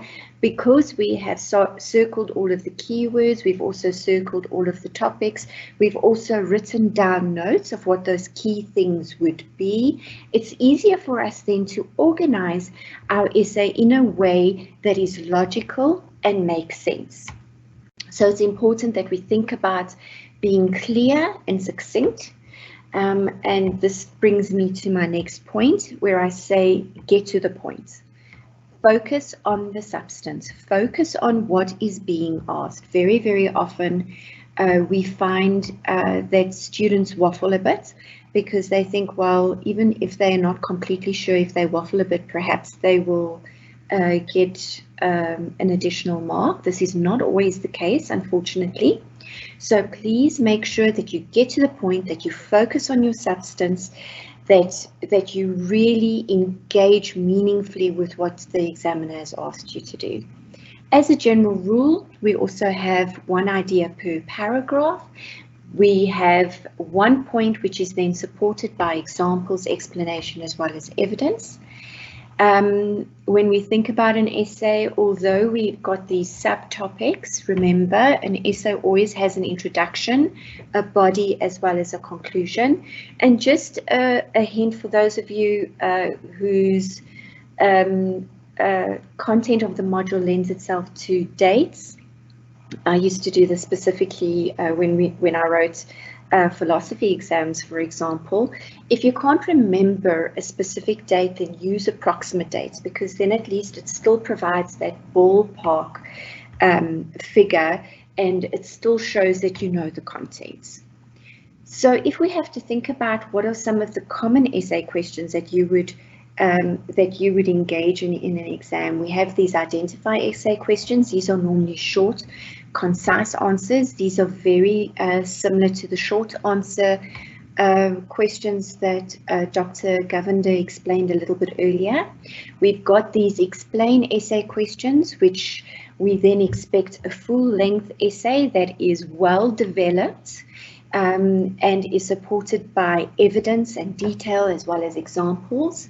So when we think about this, we are looking for keywords such as discuss, explain, analyze, or illustrate. Then you know it's an explain type essay question. When we are thinking about compare essay questions, these are when we are starting to focus on some similarities, some differences, these connections between specific ideas and concepts. So we look for keywords or command words such as compare, contrast, relate. If we are thinking about argue essay questions, then what we would like you to do is to take a position or a stand on a certain issue and then be able to defend your stance related to that. So, you know, it's an argue type essay when you see command words such as prove or justify. If we are looking at an assess essay question, this is where we want you to be able to describe an idea against criteria, perhaps add a judgment on the issue or even defend a position, and then we would look for you would look for keywords in terms of evaluate, criticize, or interpret. So if we have to think about portfolios, now portfolios is almost a different animal in the zoo, if I can put it that way, in the sense that what we want to see in a portfolio is the evolution of the learning process. So this is more often than not, this is an authentic assessment tool where we can see how your thoughts have developed over a period of time. Once again, we are looking at higher order thinking because we are looking at both inquiry as well as reflection. So what we would like to do is we would like you to have these artifacts, and we want you to be able to think about these artifacts and think about the learning related to these artifacts. How did your thinking progress from, for example, your first draft to your final draft? What were those key critical points when you were engaging with the material that for you was that critical turning point? So if we have to think about the different types of portfolios, you would have either engaged in one or many of these over your career so far, your academic career so far, or perhaps will in the future. If we are talking about a showcase portfolio, what we want you to do is be able to demonstrate how capable you are at a particular point in time. When we are looking at an assessment portfolio, we are looking at products that really assess your competencies. So what you can and cannot do, what you can and cannot demonstrate. If we are looking at a development portfolio, we really want to see how you can demonstrate growth over a period of time, as I've already explained. So please remember that the whole idea about a portfolio is that we want you to be able to demonstrate competence. So we are looking at certain competencies that we want you to be able to show us. So it could be in terms of cognitive, what you have learned, in terms of research, your theoretical base, so it's from that knowledge domain, what can you demonstrate? We may look at psychomotor learning development, where we are looking at the application of skills and abilities. But remember, one of the things that's very nice about a portfolio is we also can see this affective domain in terms of what you value, what your beliefs are, what your attitudes are, and how those have developed over time. So what do you need to remember in terms of portfolios specifically? Please, please, please make sure that you read the criteria very, very carefully, as well as the rubric that has been provided. Because when we are thinking about portfolios specifically, we provide the criteria from the beginning. We give you how we are going to mark this, which means that could provide a checklist for you to double check that you have covered all of your bases. Remember to please organize your portfolio neatly and clearly. So have a cover page, have your table of contents, label the sections clearly so that we know and can navigate through the portfolio in a very meaningful and easy way. This also shows us that you have demonstrated some kind of logic. So once again, remember, we want you to be able to demonstrate certain thinking skills, and this also comes down to the organization in terms of how you are putting things together, how you are demonstrating learning progressing over a period of time. It's also very important that you include these reflections and go into enough depth, because remember, when we are asking you to reflect on your learning, what we are asking you to do is to activate those metacognitive processes where you are actually thinking about your own learning and you are thinking about your thinking specifically. So this is very important and a very important component when we start to think about portfolios. So remember, when we mark your portfolio, we are looking for these thoughtfulness, we are looking for comprehension, we are looking for growth and development in terms of our expectations, in terms of coming back to our learning outcomes, whether or not you've met those, or any other indicators that we've actually provided to you.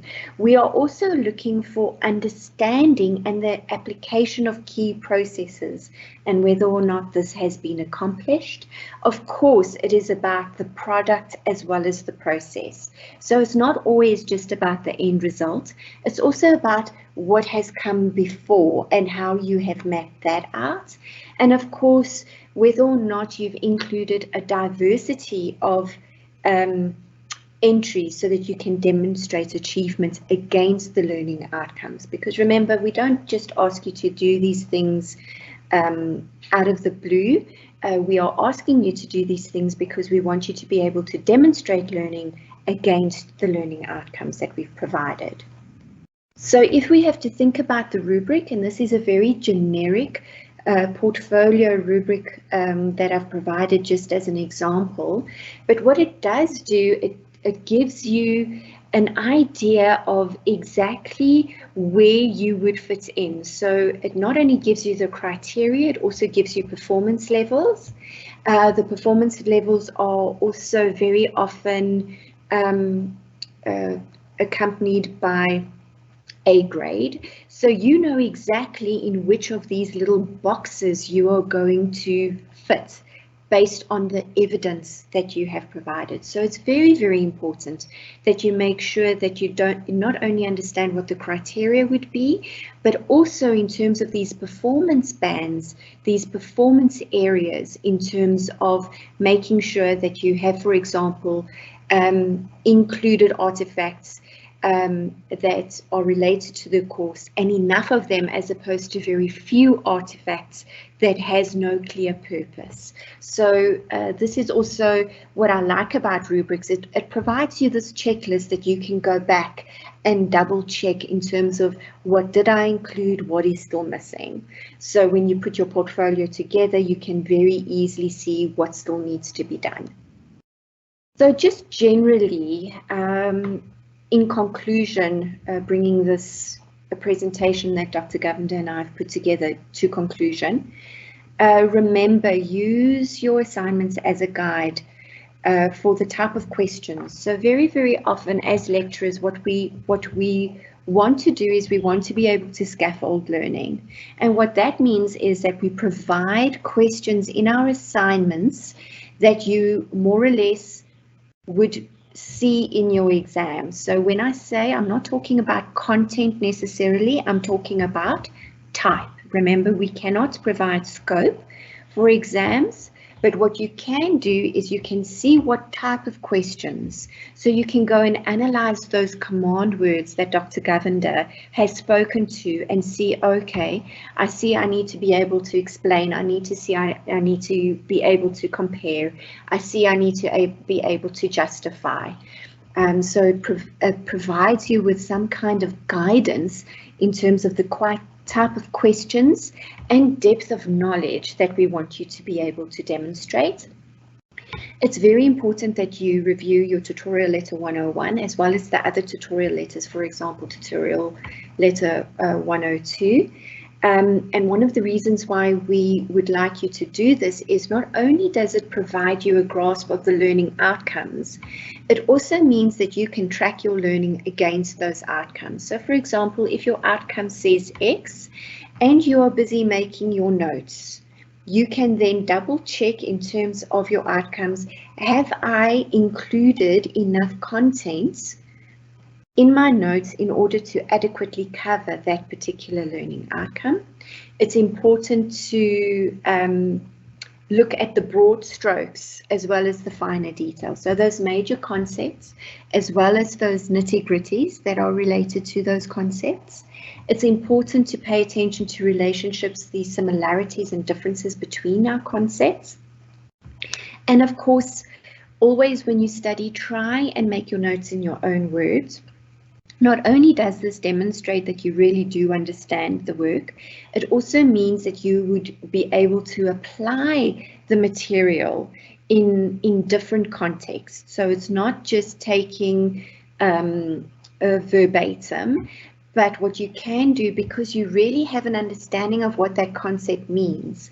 If I have to give you a different case study and ask you to apply that concept, because intrinsically you understand what it means, the application process is that much easier. It's so important that you practice, have practice questions. So if you know that you're having a mixed exam, have practice questions with short answers, with multiple choice, with longer essay type questions. Look at what is on My UNISA. Look at recordings that lecturers have uploaded. Watch the YouTube videos that lecturers have pointed you to. Visit the websites, review the articles. Of course, you need to read and read and read and read, but as we've said earlier, while this seems so overwhelming, very, very often my students say, but you want me to study a whole textbook? Well, I want you to be able to demonstrate understanding of those key concepts, those core things, as related to the learning outcomes. So it does mean that you need to practice some judgments in terms of what may or may not be important. But what is very nice is if you have these study groups, it does mean that you can swap practice questions so that you can help each other in that way. I know that we're going to be talking about integrity and honesty later in the week, so please make sure that you log in for that, because within online platforms, some of the key things in terms of honesty and integrity would be to make sure that you don't just copy and paste, make sure that you don't just do certain things, which perhaps is a little bit easier in online spaces, but unfortunately which could land you into pretty deep water. So make sure that you prepare adequately. That is always the key. So include wrong answers as well when you have your practice questions, because sometimes we have these misconceptions and we learn the misconceptions. So make sure that you have a clear understanding of what the right or the best answer would be, as well as these right and wrong answers. Make sure that you are able to demonstrate understanding of these key concepts and terminologies. Make sure that you are able to apply your knowledge in certain scenarios, different scenarios, so practice that. Of course, try as far as possible to integrate different parts of the course into these different questions. So think of it almost as Lego. You are now building a dinosaur, break the Lego pieces up, and now you are building a fish. So use these different parts of your course to create a new answer. And of course, exchange questions with your classmates. Make sure that you have got a very comprehensive pool of questions that you can use. It's what I've always found very, very helpful, and what I encourage my students to do is to really make use of what is called error analysis. It's not just me that calls it error analysis. There's actually a whole area on this. So go back and look at your assignments and make sure that you really understand where you lost your marks. Sometimes you would lose marks in terms of omission errors. This is, for example, where you have quite by accident just actually missed something important when you were making your notes, for example. It's very, very easy to make careless errors, and I always think of mathematics when I think about this. We are so busy trying to work out the sum that we, for example, forget to carry a 1 or forget to do this or something like that, and that does really change the nature of the question altogether. Make sure that you take note of these application errors. When I'm applying my knowledge, what are these key things that perhaps I'm missing? And of course, where I'm not really demonstrating mastery in the way that the lecturer would want. So it's important that you make sure that you have a clear understanding of where you are losing marks, so that you don't keep repeating the mistakes over and over again.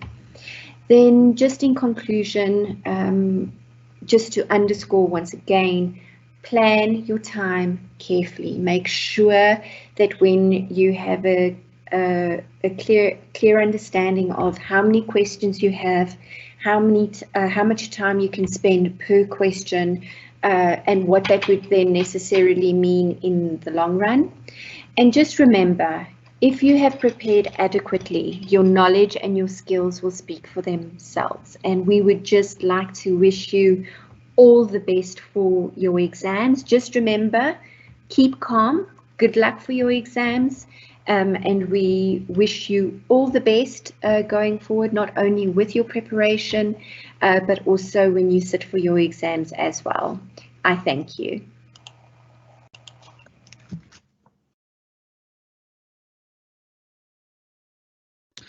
Thank you very much to Dr. Govender and Professor Vanessa Sherman for unpacking those critical elements for us on the different types of assessments, and more specifically cautioning us on what to actually expect in the exams in terms of take-home exams, MCQs. And as I listen to both colleagues, there are a lot of gems on how to actually prepare yourself for the upcoming examination. So I hope that you've taken note of that. And if you've missed anything on, please remember that we will be sharing these recordings with you on the MOOC space. So you will have on the title webinar schedules a recording of every webinar that we have, so that you can go back, replay it, reflect on some of those critical elements that have been mentioned, and gain that knowledge as you start for the upcoming exams. So at this time, ladies and gentlemen, students, I'd like to invite all the three presenters to the platform, and we're going to address some of the questions that you've now raised as part of the Q&A. And the first question, so we've got our three colleagues who will now try to answer some of these questions. And there are a lot of questions. I've picked up some questions on technical aspects. There are a lot of questions concerning the exam timetable and the confusion. So we'll try to prioritize some of these questions. I know that we've got almost 91 questions that have been published, and it's quite a lot, but we'll try to prioritize some of the current emerging themes. Ingrid, let me start with you first, Ingrid. I've got one question from one of our students. We normally experience challenges with MyUNISA, and we know that this is a major problem. During the completion of assessments, timed assessments, discussion assignments, written assignments, could this tool present the same problem during the exam? And if I have that problem, what do I do? Ingrid, can I pose a question to you? Yes, so yes, it is indeed true that there has been problems previously, especially with capacity issues. The university has taken some steps to address this. It's a bit of a technical explanation, so I can explain it if you really want to on the chat, I think maybe, but it has been addressed.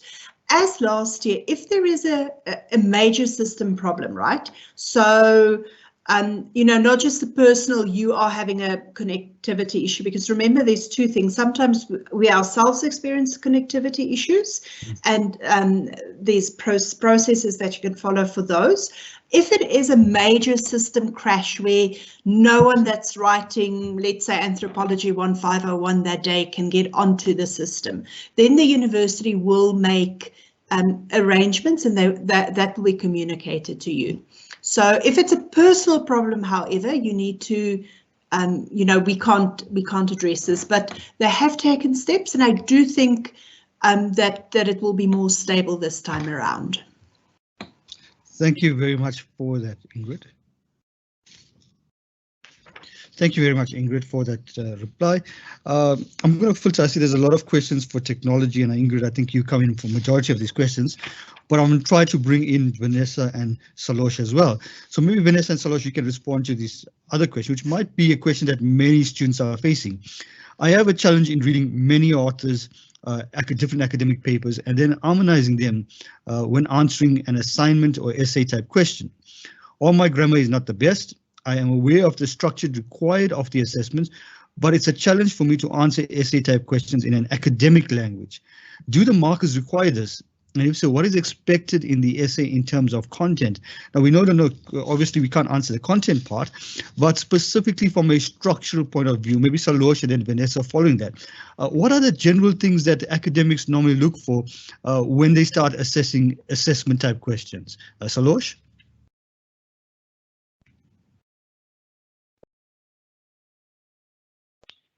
Good day once again, colleagues.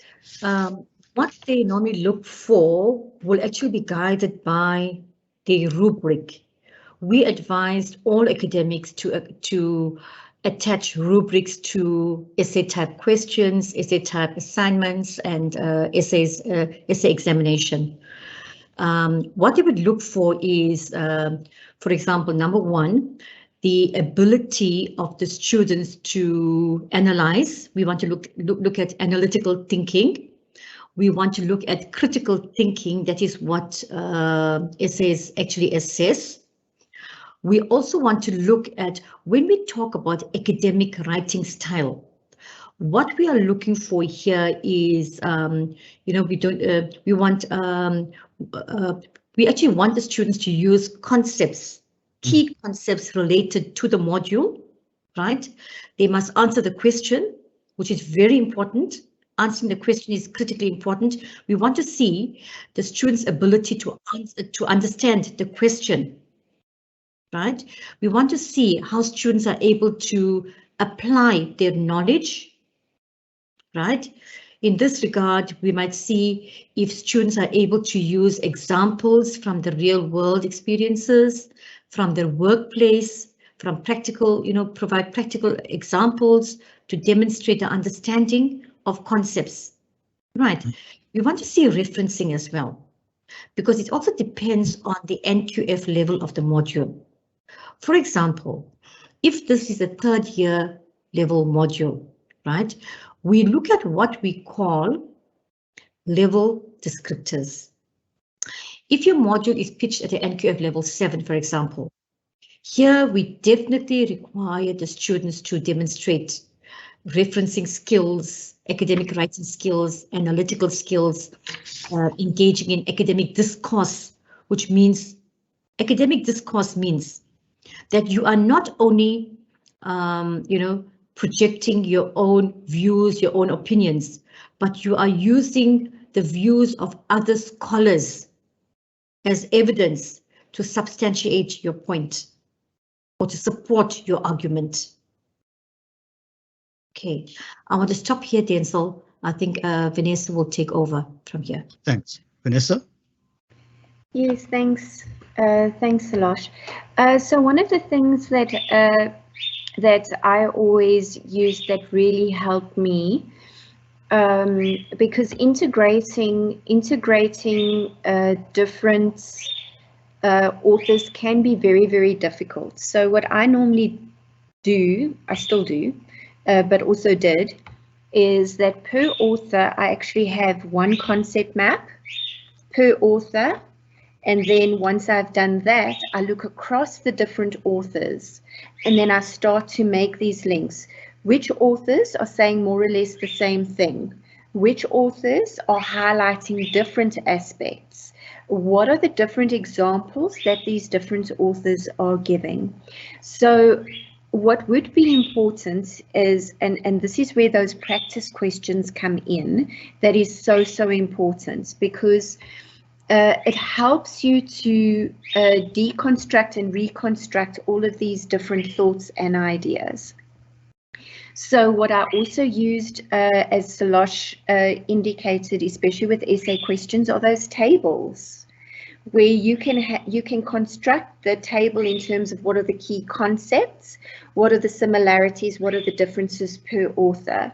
So when it comes to this, it really comes to the prep work that you are doing beforehand, and really disentangling all of these things and making sure that you've made explicit these different themes, what different concepts mean, what are the similarities, what are the differences, and what are any other patterns. So that is one of the reasons why we really suggest that you prepare well in advance to give yourself that chance. Whenever I talk to my students, I say you need to give things chance to percolate, like coffee. Good coffee takes time, just like good ideas. So let it percolate. Give yourself enough time to think about it. Because we are working with these higher order thinking skills, the way that you prepare for it has to be different. You can't just learn like you did when you were in school. Rote learning at this level, in terms of essay type questions, it's very, very difficult with the amount of work that you have at a university level. Sorry, Denzel, can I come in? Yes, sure, Salosh, you can add on. Yeah, colleagues, I just want to add to to what Vanessa says. The best another way or strategy to build or to improve your academic writing skill is by engaging in reading other writing, reading other articles. As you read other articles, you will come across academic discourse, which means that you'll pick up useful terms that you will be able to use in your own writing. So look at how other people have written and anchor on useful terms. For example, this is supported by. It's a very useful term to use, right? So we call this here academic discourse. Right, so you need to anchor on useful terminologies used by many other scholars. And the best way to improve your writing skills, academic writing skills, is by reading what others have said. Thanks, Denzel. Sorry, Denzel, can I come in again? Yeah, sure. As per usual, Salosh and I are feeding off of each other. Surprise, surprise. What I also would like to suggest that you have a look at, there's some really nice programs such as Grammarly, and there's a free version in Grammarly that would also that you can upload, and they will highlight key areas. It's a little bit more sophisticated than the type of tools that you would have in Microsoft Word, but what I like about it is that it's also got a learning component, because the more you use Grammarly, the more you pick up on the type of mistakes that you are making, and then you can learn from that. Because remember, previously I spoke about error analysis. The same goes for writing. We can also analyze our writing for errors in order to try and fix those.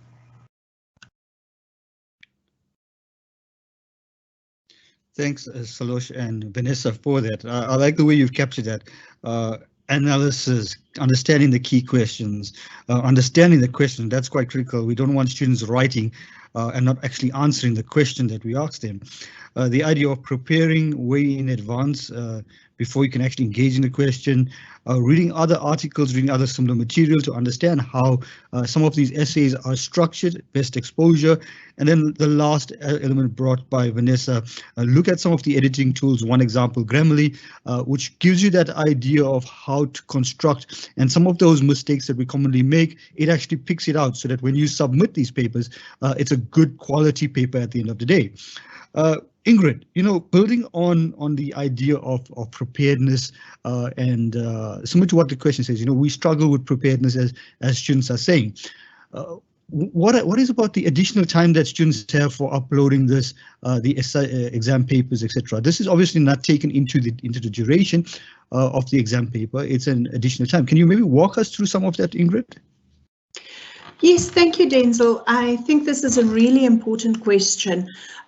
Students must differentiate in their mind about the time they have for the exam, so that appears on their exam timetable. So for some students that would be a 2-hour exam. Some people will have multiple day exams.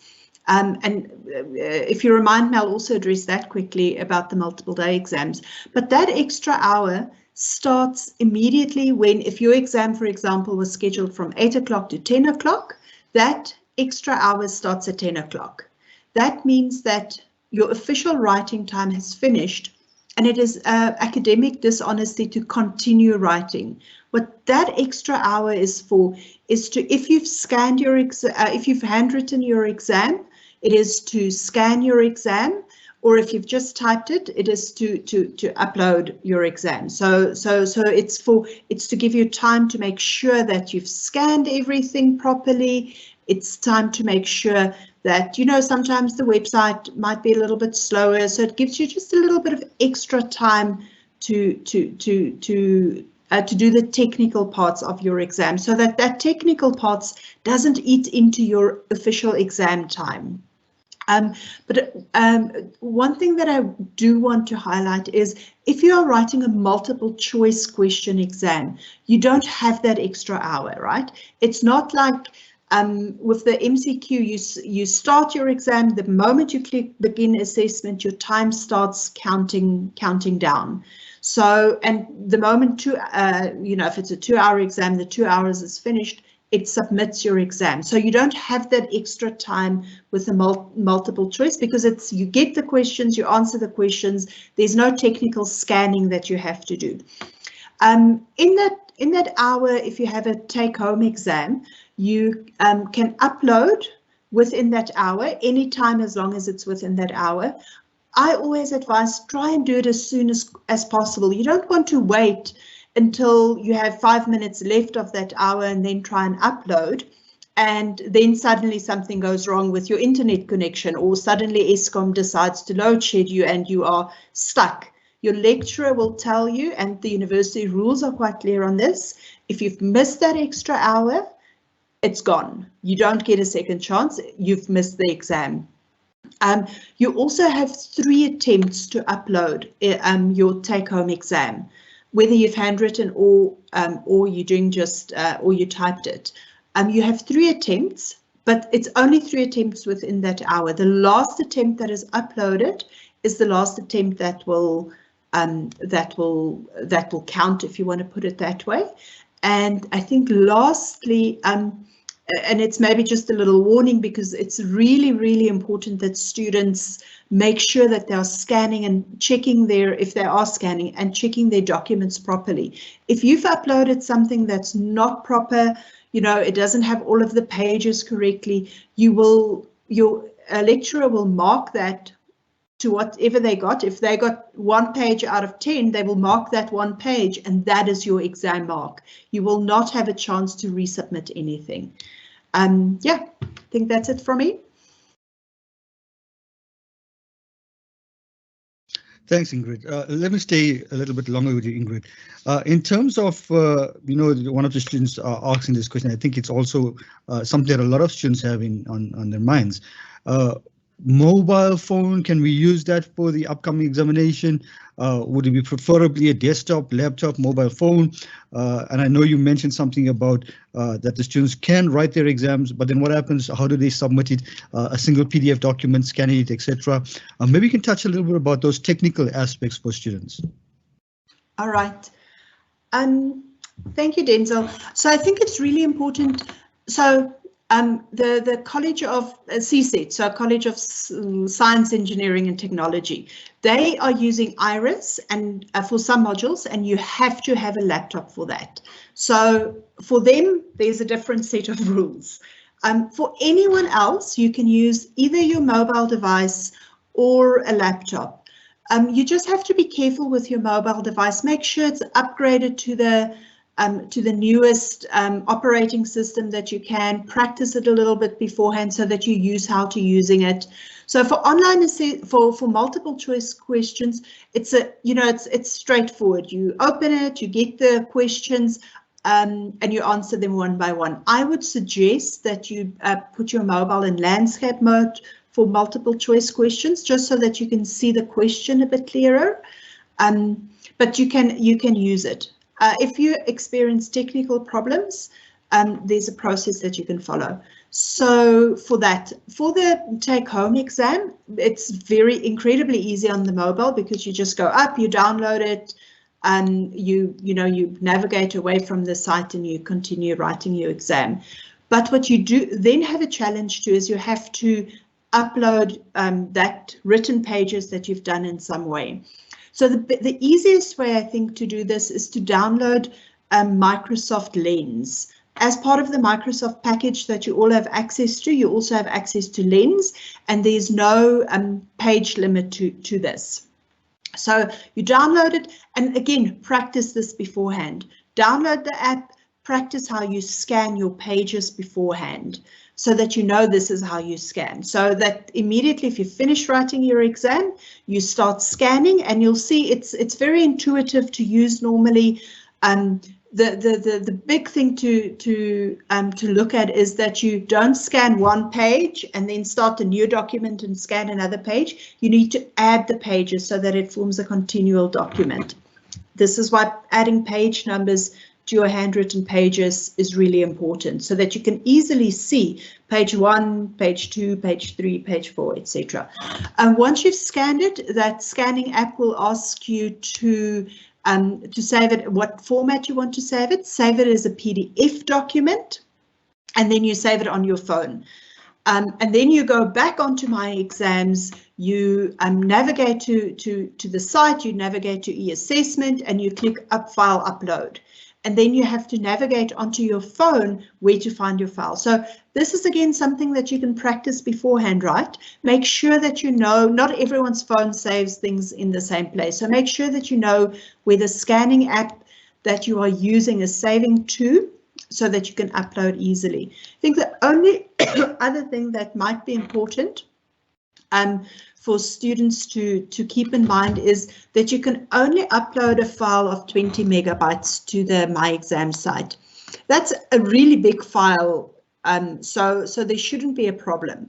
If, however, it is more than 20 megabytes, maybe you wrote like 100 pages and you have pictures and it's just too much, then you will have to get a scanning app that can reduce the size of the PDF.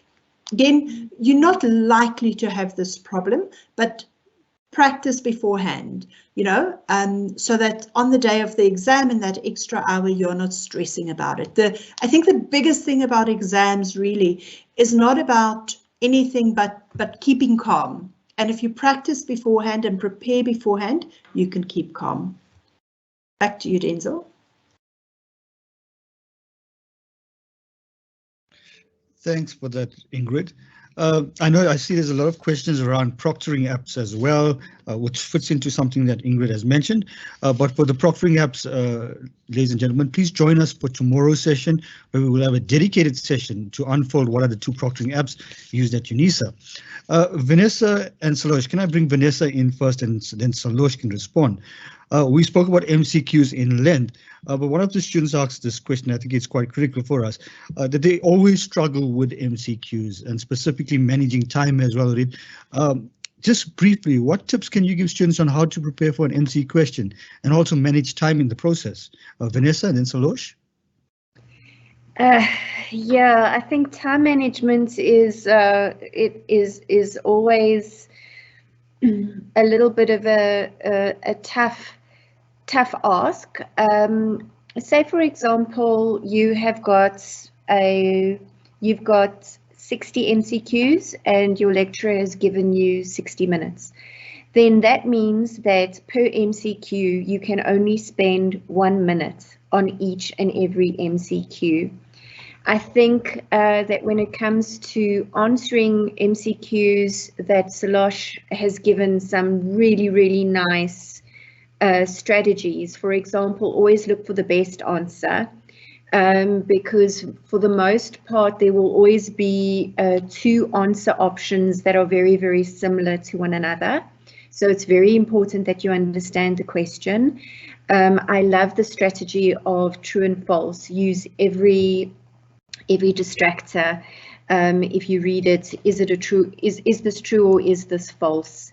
I think one of the things that would be so important when you are thinking about multiple choice is also to practice multiple choice before the exam. If you know that you have got some difficulties with multiple choice, and Salosh has mentioned this already, at the back of some of the prescribed books, for example, they have got set multiple choice questions that you can then work through to test your own knowledge. One of the, I'm not sure if it's the most beautiful thing about the internet is on any given topic, you will be able to find multiple choice questions that somebody else has already put together. So I would suggest that you try and find those, that you have study groups, that you develop per topic multiple choice questions that you can then share. So every student has a topic that they would then develop questions on, and then you share these so that you make sure that you've got an adequate grasp of what the content area would be. I think Salosh, you should also come in. Thank you, Vanessa. I think colleagues, Vanessa shared most of the strategies with you. I just want to add the strategy of elimination, right? When you're reading your MCQ, read your MCQ question very, very carefully, right? And try to establish what is it that is trying to be assessed there. Is it understanding of a concept, or is it application of a concept, or is it, what do the lecturer want to assess in the particular question? After you read the question, then you look at your options, and as I indicated earlier, check which of the options you are absolutely sure is definitely wrong, and then you eliminate.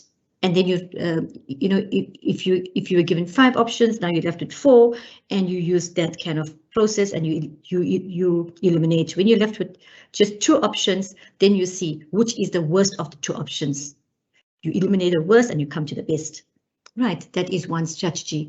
Then when it comes to preparing yourself for MCQs, I want to reiterate again, look at your learning outcomes. What is expected of you? If your whole exams is MCQ, go back and look at your learning outcomes, right? And then your learning outcomes will give you an indication of what you should be able to achieve in that particular module, right? So if it is every module will have to assess key concepts, have a good understanding of the key concepts. And colleagues, I don't know if the colleague who shared this, who raised this question, missed the first part of my presentation, where I shared a lovely template, a very useful template, where you write down your concept, the definition of the concept in your own words, what it means, how it relates to an issue, and then provide an own example, right?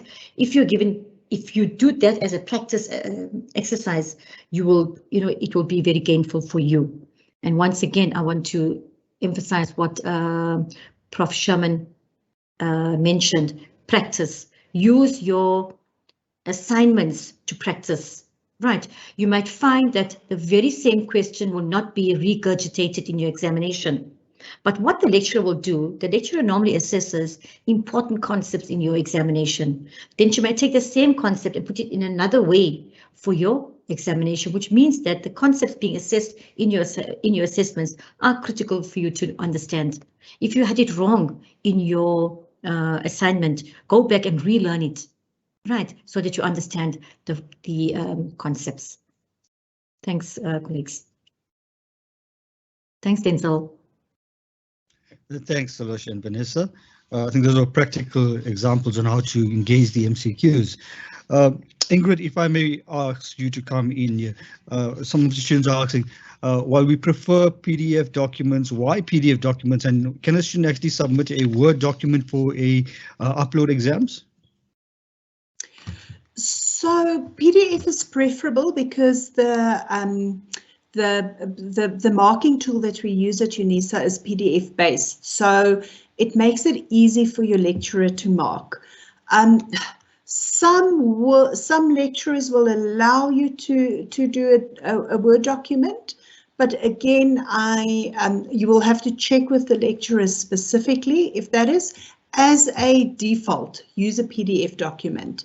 They're much easier to work with. The only proviso that I want to say is make sure that your PDF document is editable. So don't lock it, don't restrict it, and don't put a password on it. If we can't access it, if we can't mark it, if we can't read it, we can't mark it. So preferably PDF, unless your lecturer has specified something else. Thank you very much for that, Ingrid. I see we've come to almost the end of most of the questions. There are a lot of questions relating to, do we need a webcam, microphone, desktop for proctoring? What happens if my computer switches off during the proctoring exam? A lot of those questions will be addressed tomorrow, ladies and gentlemen. So please do join in tomorrow's session. And also, not all exams are being written on proctoring. You will need to check your exam timetable to see which modules are being written on which specific proctoring system and which are not. So also take note of that. Ingrid, if I may put you on the spot and ask you to do something for me, please. I see that some of the colleagues missed out on the earlier part of our session right at the beginning on how to access the My Exams portal. And if it is possible, can you please share your screen and maybe just run through that briefly with them again in the next 5 or 10 minutes? Sure, no problem. I will share my screen. And then I ask that, I see a lot of students in the chat was asking about, you know, they've gone on to My Exams and they can't log in. I think it might be a problem that you haven't been linked yet. Remember, it's still a few days before the exam. So just wait a couple of days and then try again if you are 100% sure your login details work perfectly or is correct. So you go to the My Exams at .unisa.ac.za page. Once you get here, you won't see this front page. The front page that you will see will look like this. Okay, it will have the date and it will have a list of all of the exams that is available for that date. If you're writing a multiple day exam, under each day that the exam is still being written, you will be able to see that exam. It will be listed, and you simply click on that exam.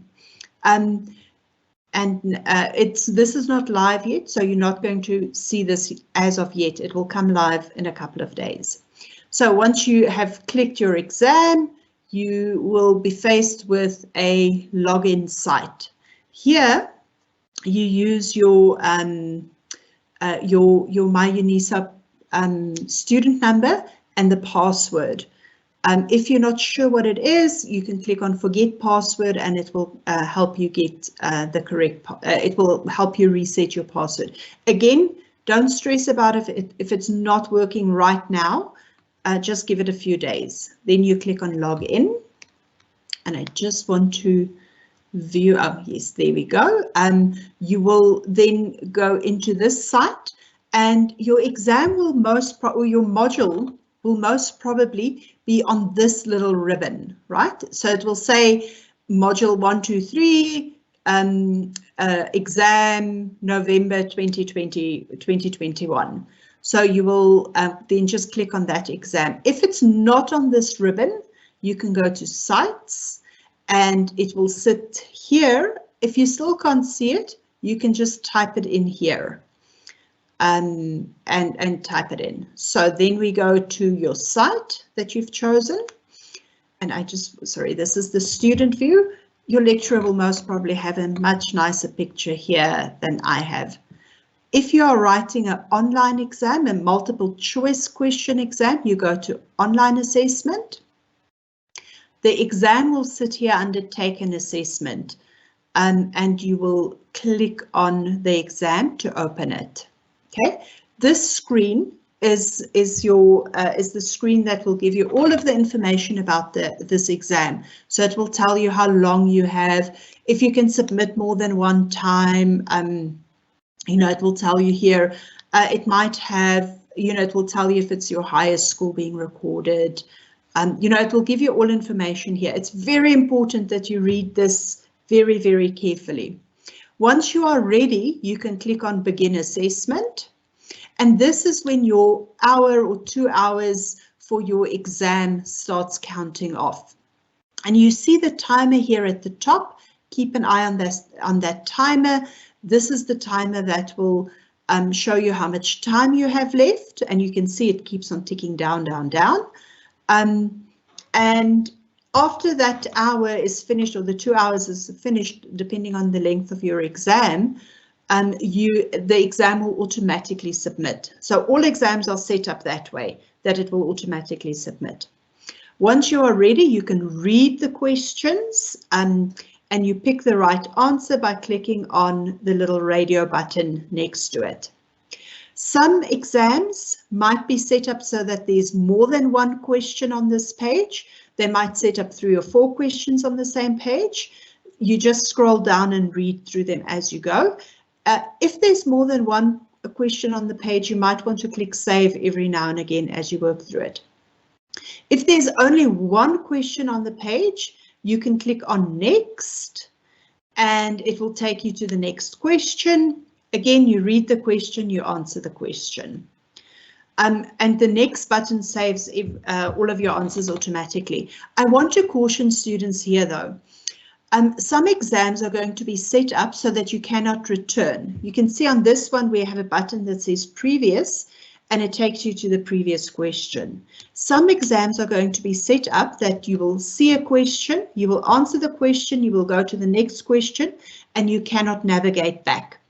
Do not attempt to use the back browser button of your browser, because your exam will then automatically submit and your time will be finished.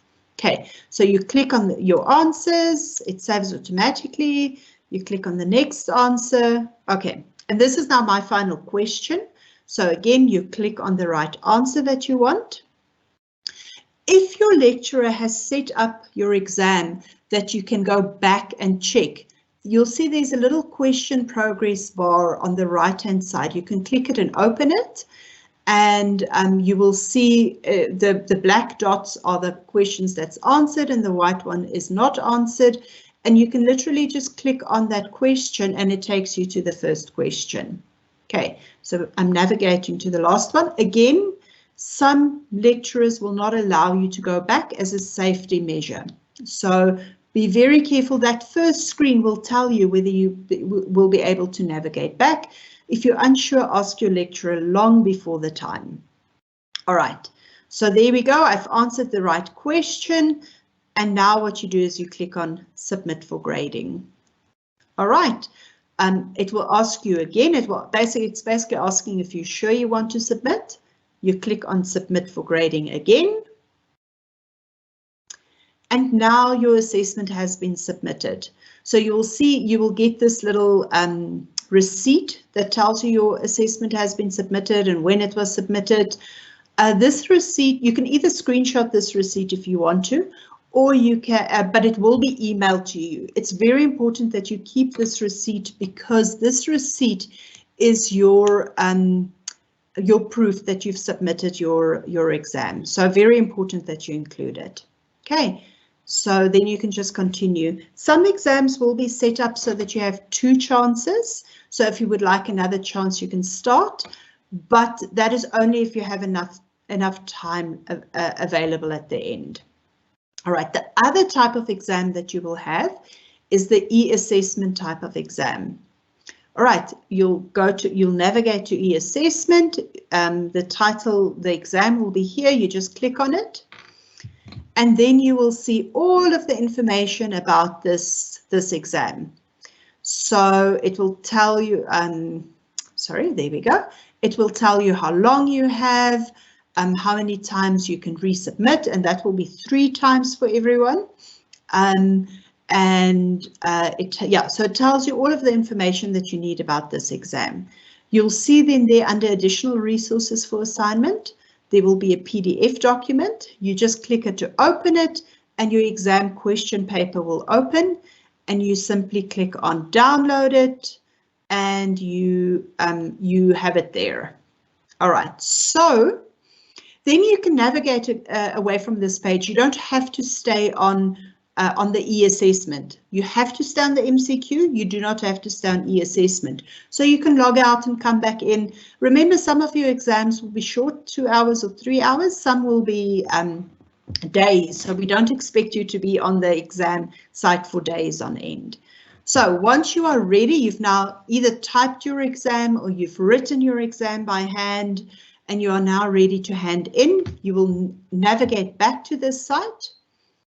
And what you will do is you click on choose file, and you will find the file that you must upload. Make sure that it's the right file, the right name, everything. So then you upload it. Oh, and there we go. It tells you if you did something wrong, right? So there we go. I've uploaded this file. So what I would do is open it and just check that indeed it is the correct file that you have uploaded, that it's all of the pages, everything to do with that. You must then click this honor pledge, and then you click on submit or resubmit. Remember, you can submit 3 times. And again, you get this little receipt that's also emailed to your account. Keep that, because this is your proof that you've written the exam. And that is basically everything that I can tell you about this. I don't know if there's specific questions that you'd like, Denzel. Thanks, Ingrid. I don't see any specific questions. I think you've managed to cover everything explicitly, including somebody had an issue of being afraid of declarations, and I think you've actually covered that as well. So thanks for that. And also thanks for running through it one more time. So ladies and gentlemen, you now have a better understanding of the learning management system that we will be using for the upcoming exams, and if there are also how to answer the MCQs as well as the take-home exams.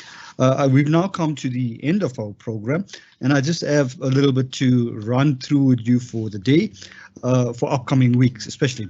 So firstly, I noticed that many of you are raising questions on the exam timetable, which is a concern. You will find that the colleagues have also posted a link to the exam timetable. So please just check that link on the exam timetable and double check and confirm when your exam dates are being written and what papers, etc. Tomorrow, as I mentioned on the chat, we will be releasing the MOOC. So by tomorrow morning, you can actually join the MOOC. And on the MOOC side, as I mentioned earlier, you will get additional information on the different learning types, the different things that we are mentioning now, but you'll also be able to actually see some of the recordings on the site as well. So from tomorrow, please join into the MOOC site. The instructions are also placed on the chat on how you actually can register for the MOOC, enroll for the MOOC, where to get the site in terms of the UNISA Open Learning Platform, what the course code is for, etc. All that is on the chat, so please familiarize yourself with that on the chat.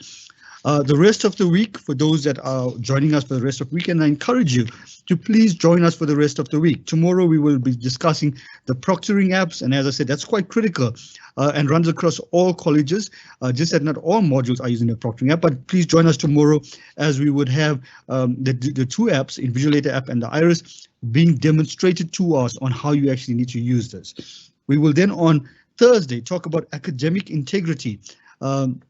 what exactly we mean by academic integrity in an online environment. And we will also be joined by the colleagues from Oxford who will talk to us about students with special needs and what provisions that are made for us. On Friday, you will note that we have something very different. On Friday, we will have what we call the student blast sessions. And these are sessions where you can call into. We've got 5 groups because we know that there are a lot of students. So we have 5 groups which we manage by the different regions, and you literally can call into these sessions from between 10 a.m. to 1 p.m.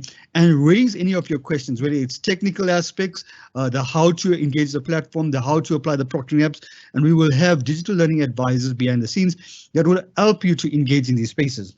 If you have anything relating to the skills that you need for the assessments, we would also have 1 or 2 members from the Academic Development Open Virtual Hub with these groups to assist you as well. So the Friday session is literally to close a gap, and we've given students an opportunity to now join these sessions and raise their questions in these different spaces. Now, you would also notice that this is week 1 and we have a week 2. One of the challenges that we've noticed, and I've seen that this has also emerged on our chat, is that we know that not everybody can make the time during the day because some are working as well with full-time jobs. So to cater for those students that are being marginalized because of being working hours that we are running this program, next week we will be running the exact same sessions that we are running this week, but towards the evening, so that we cater for those who are working class and coming home towards the evening. So you don't miss out as well. So please join us for those sessions as well in the evening to get a repeat of whatever we are doing during the day. So ladies and gentlemen, from my side, as a program director, Denzel Chetty, I would just like to say to each one of you, thank you very much for joining us. We have a large number of students that have joined us for today's session as our first session. It's been a pleasure having you with us. And I also want to thank the Adolf team that have been working in the back, from the question and answers to the producers, David and the team, and the question and answers together with the student retention unit and the rest of the team. Thank you very much for assisting us today. And we'd also like to say thank you very much to each one of you that have joined us for this. And from our side and from the team and the rest of the facilitators, we wish you well as you prepare yourself for the upcoming exams. And remember, as one of the facilitators said, stay calm, prepare yourself to the best that you can, and use this opportunity to showcase what skills that you have attained in these upcoming exams. So from my side, ladies and gentlemen, thank you once again very much, and I wish you all the best as you engage with the upcoming webinars and prepare for the examinations. May you enjoy the rest of the day and have a blessed day. Thank you, colleagues. Thank you, ladies and gentlemen.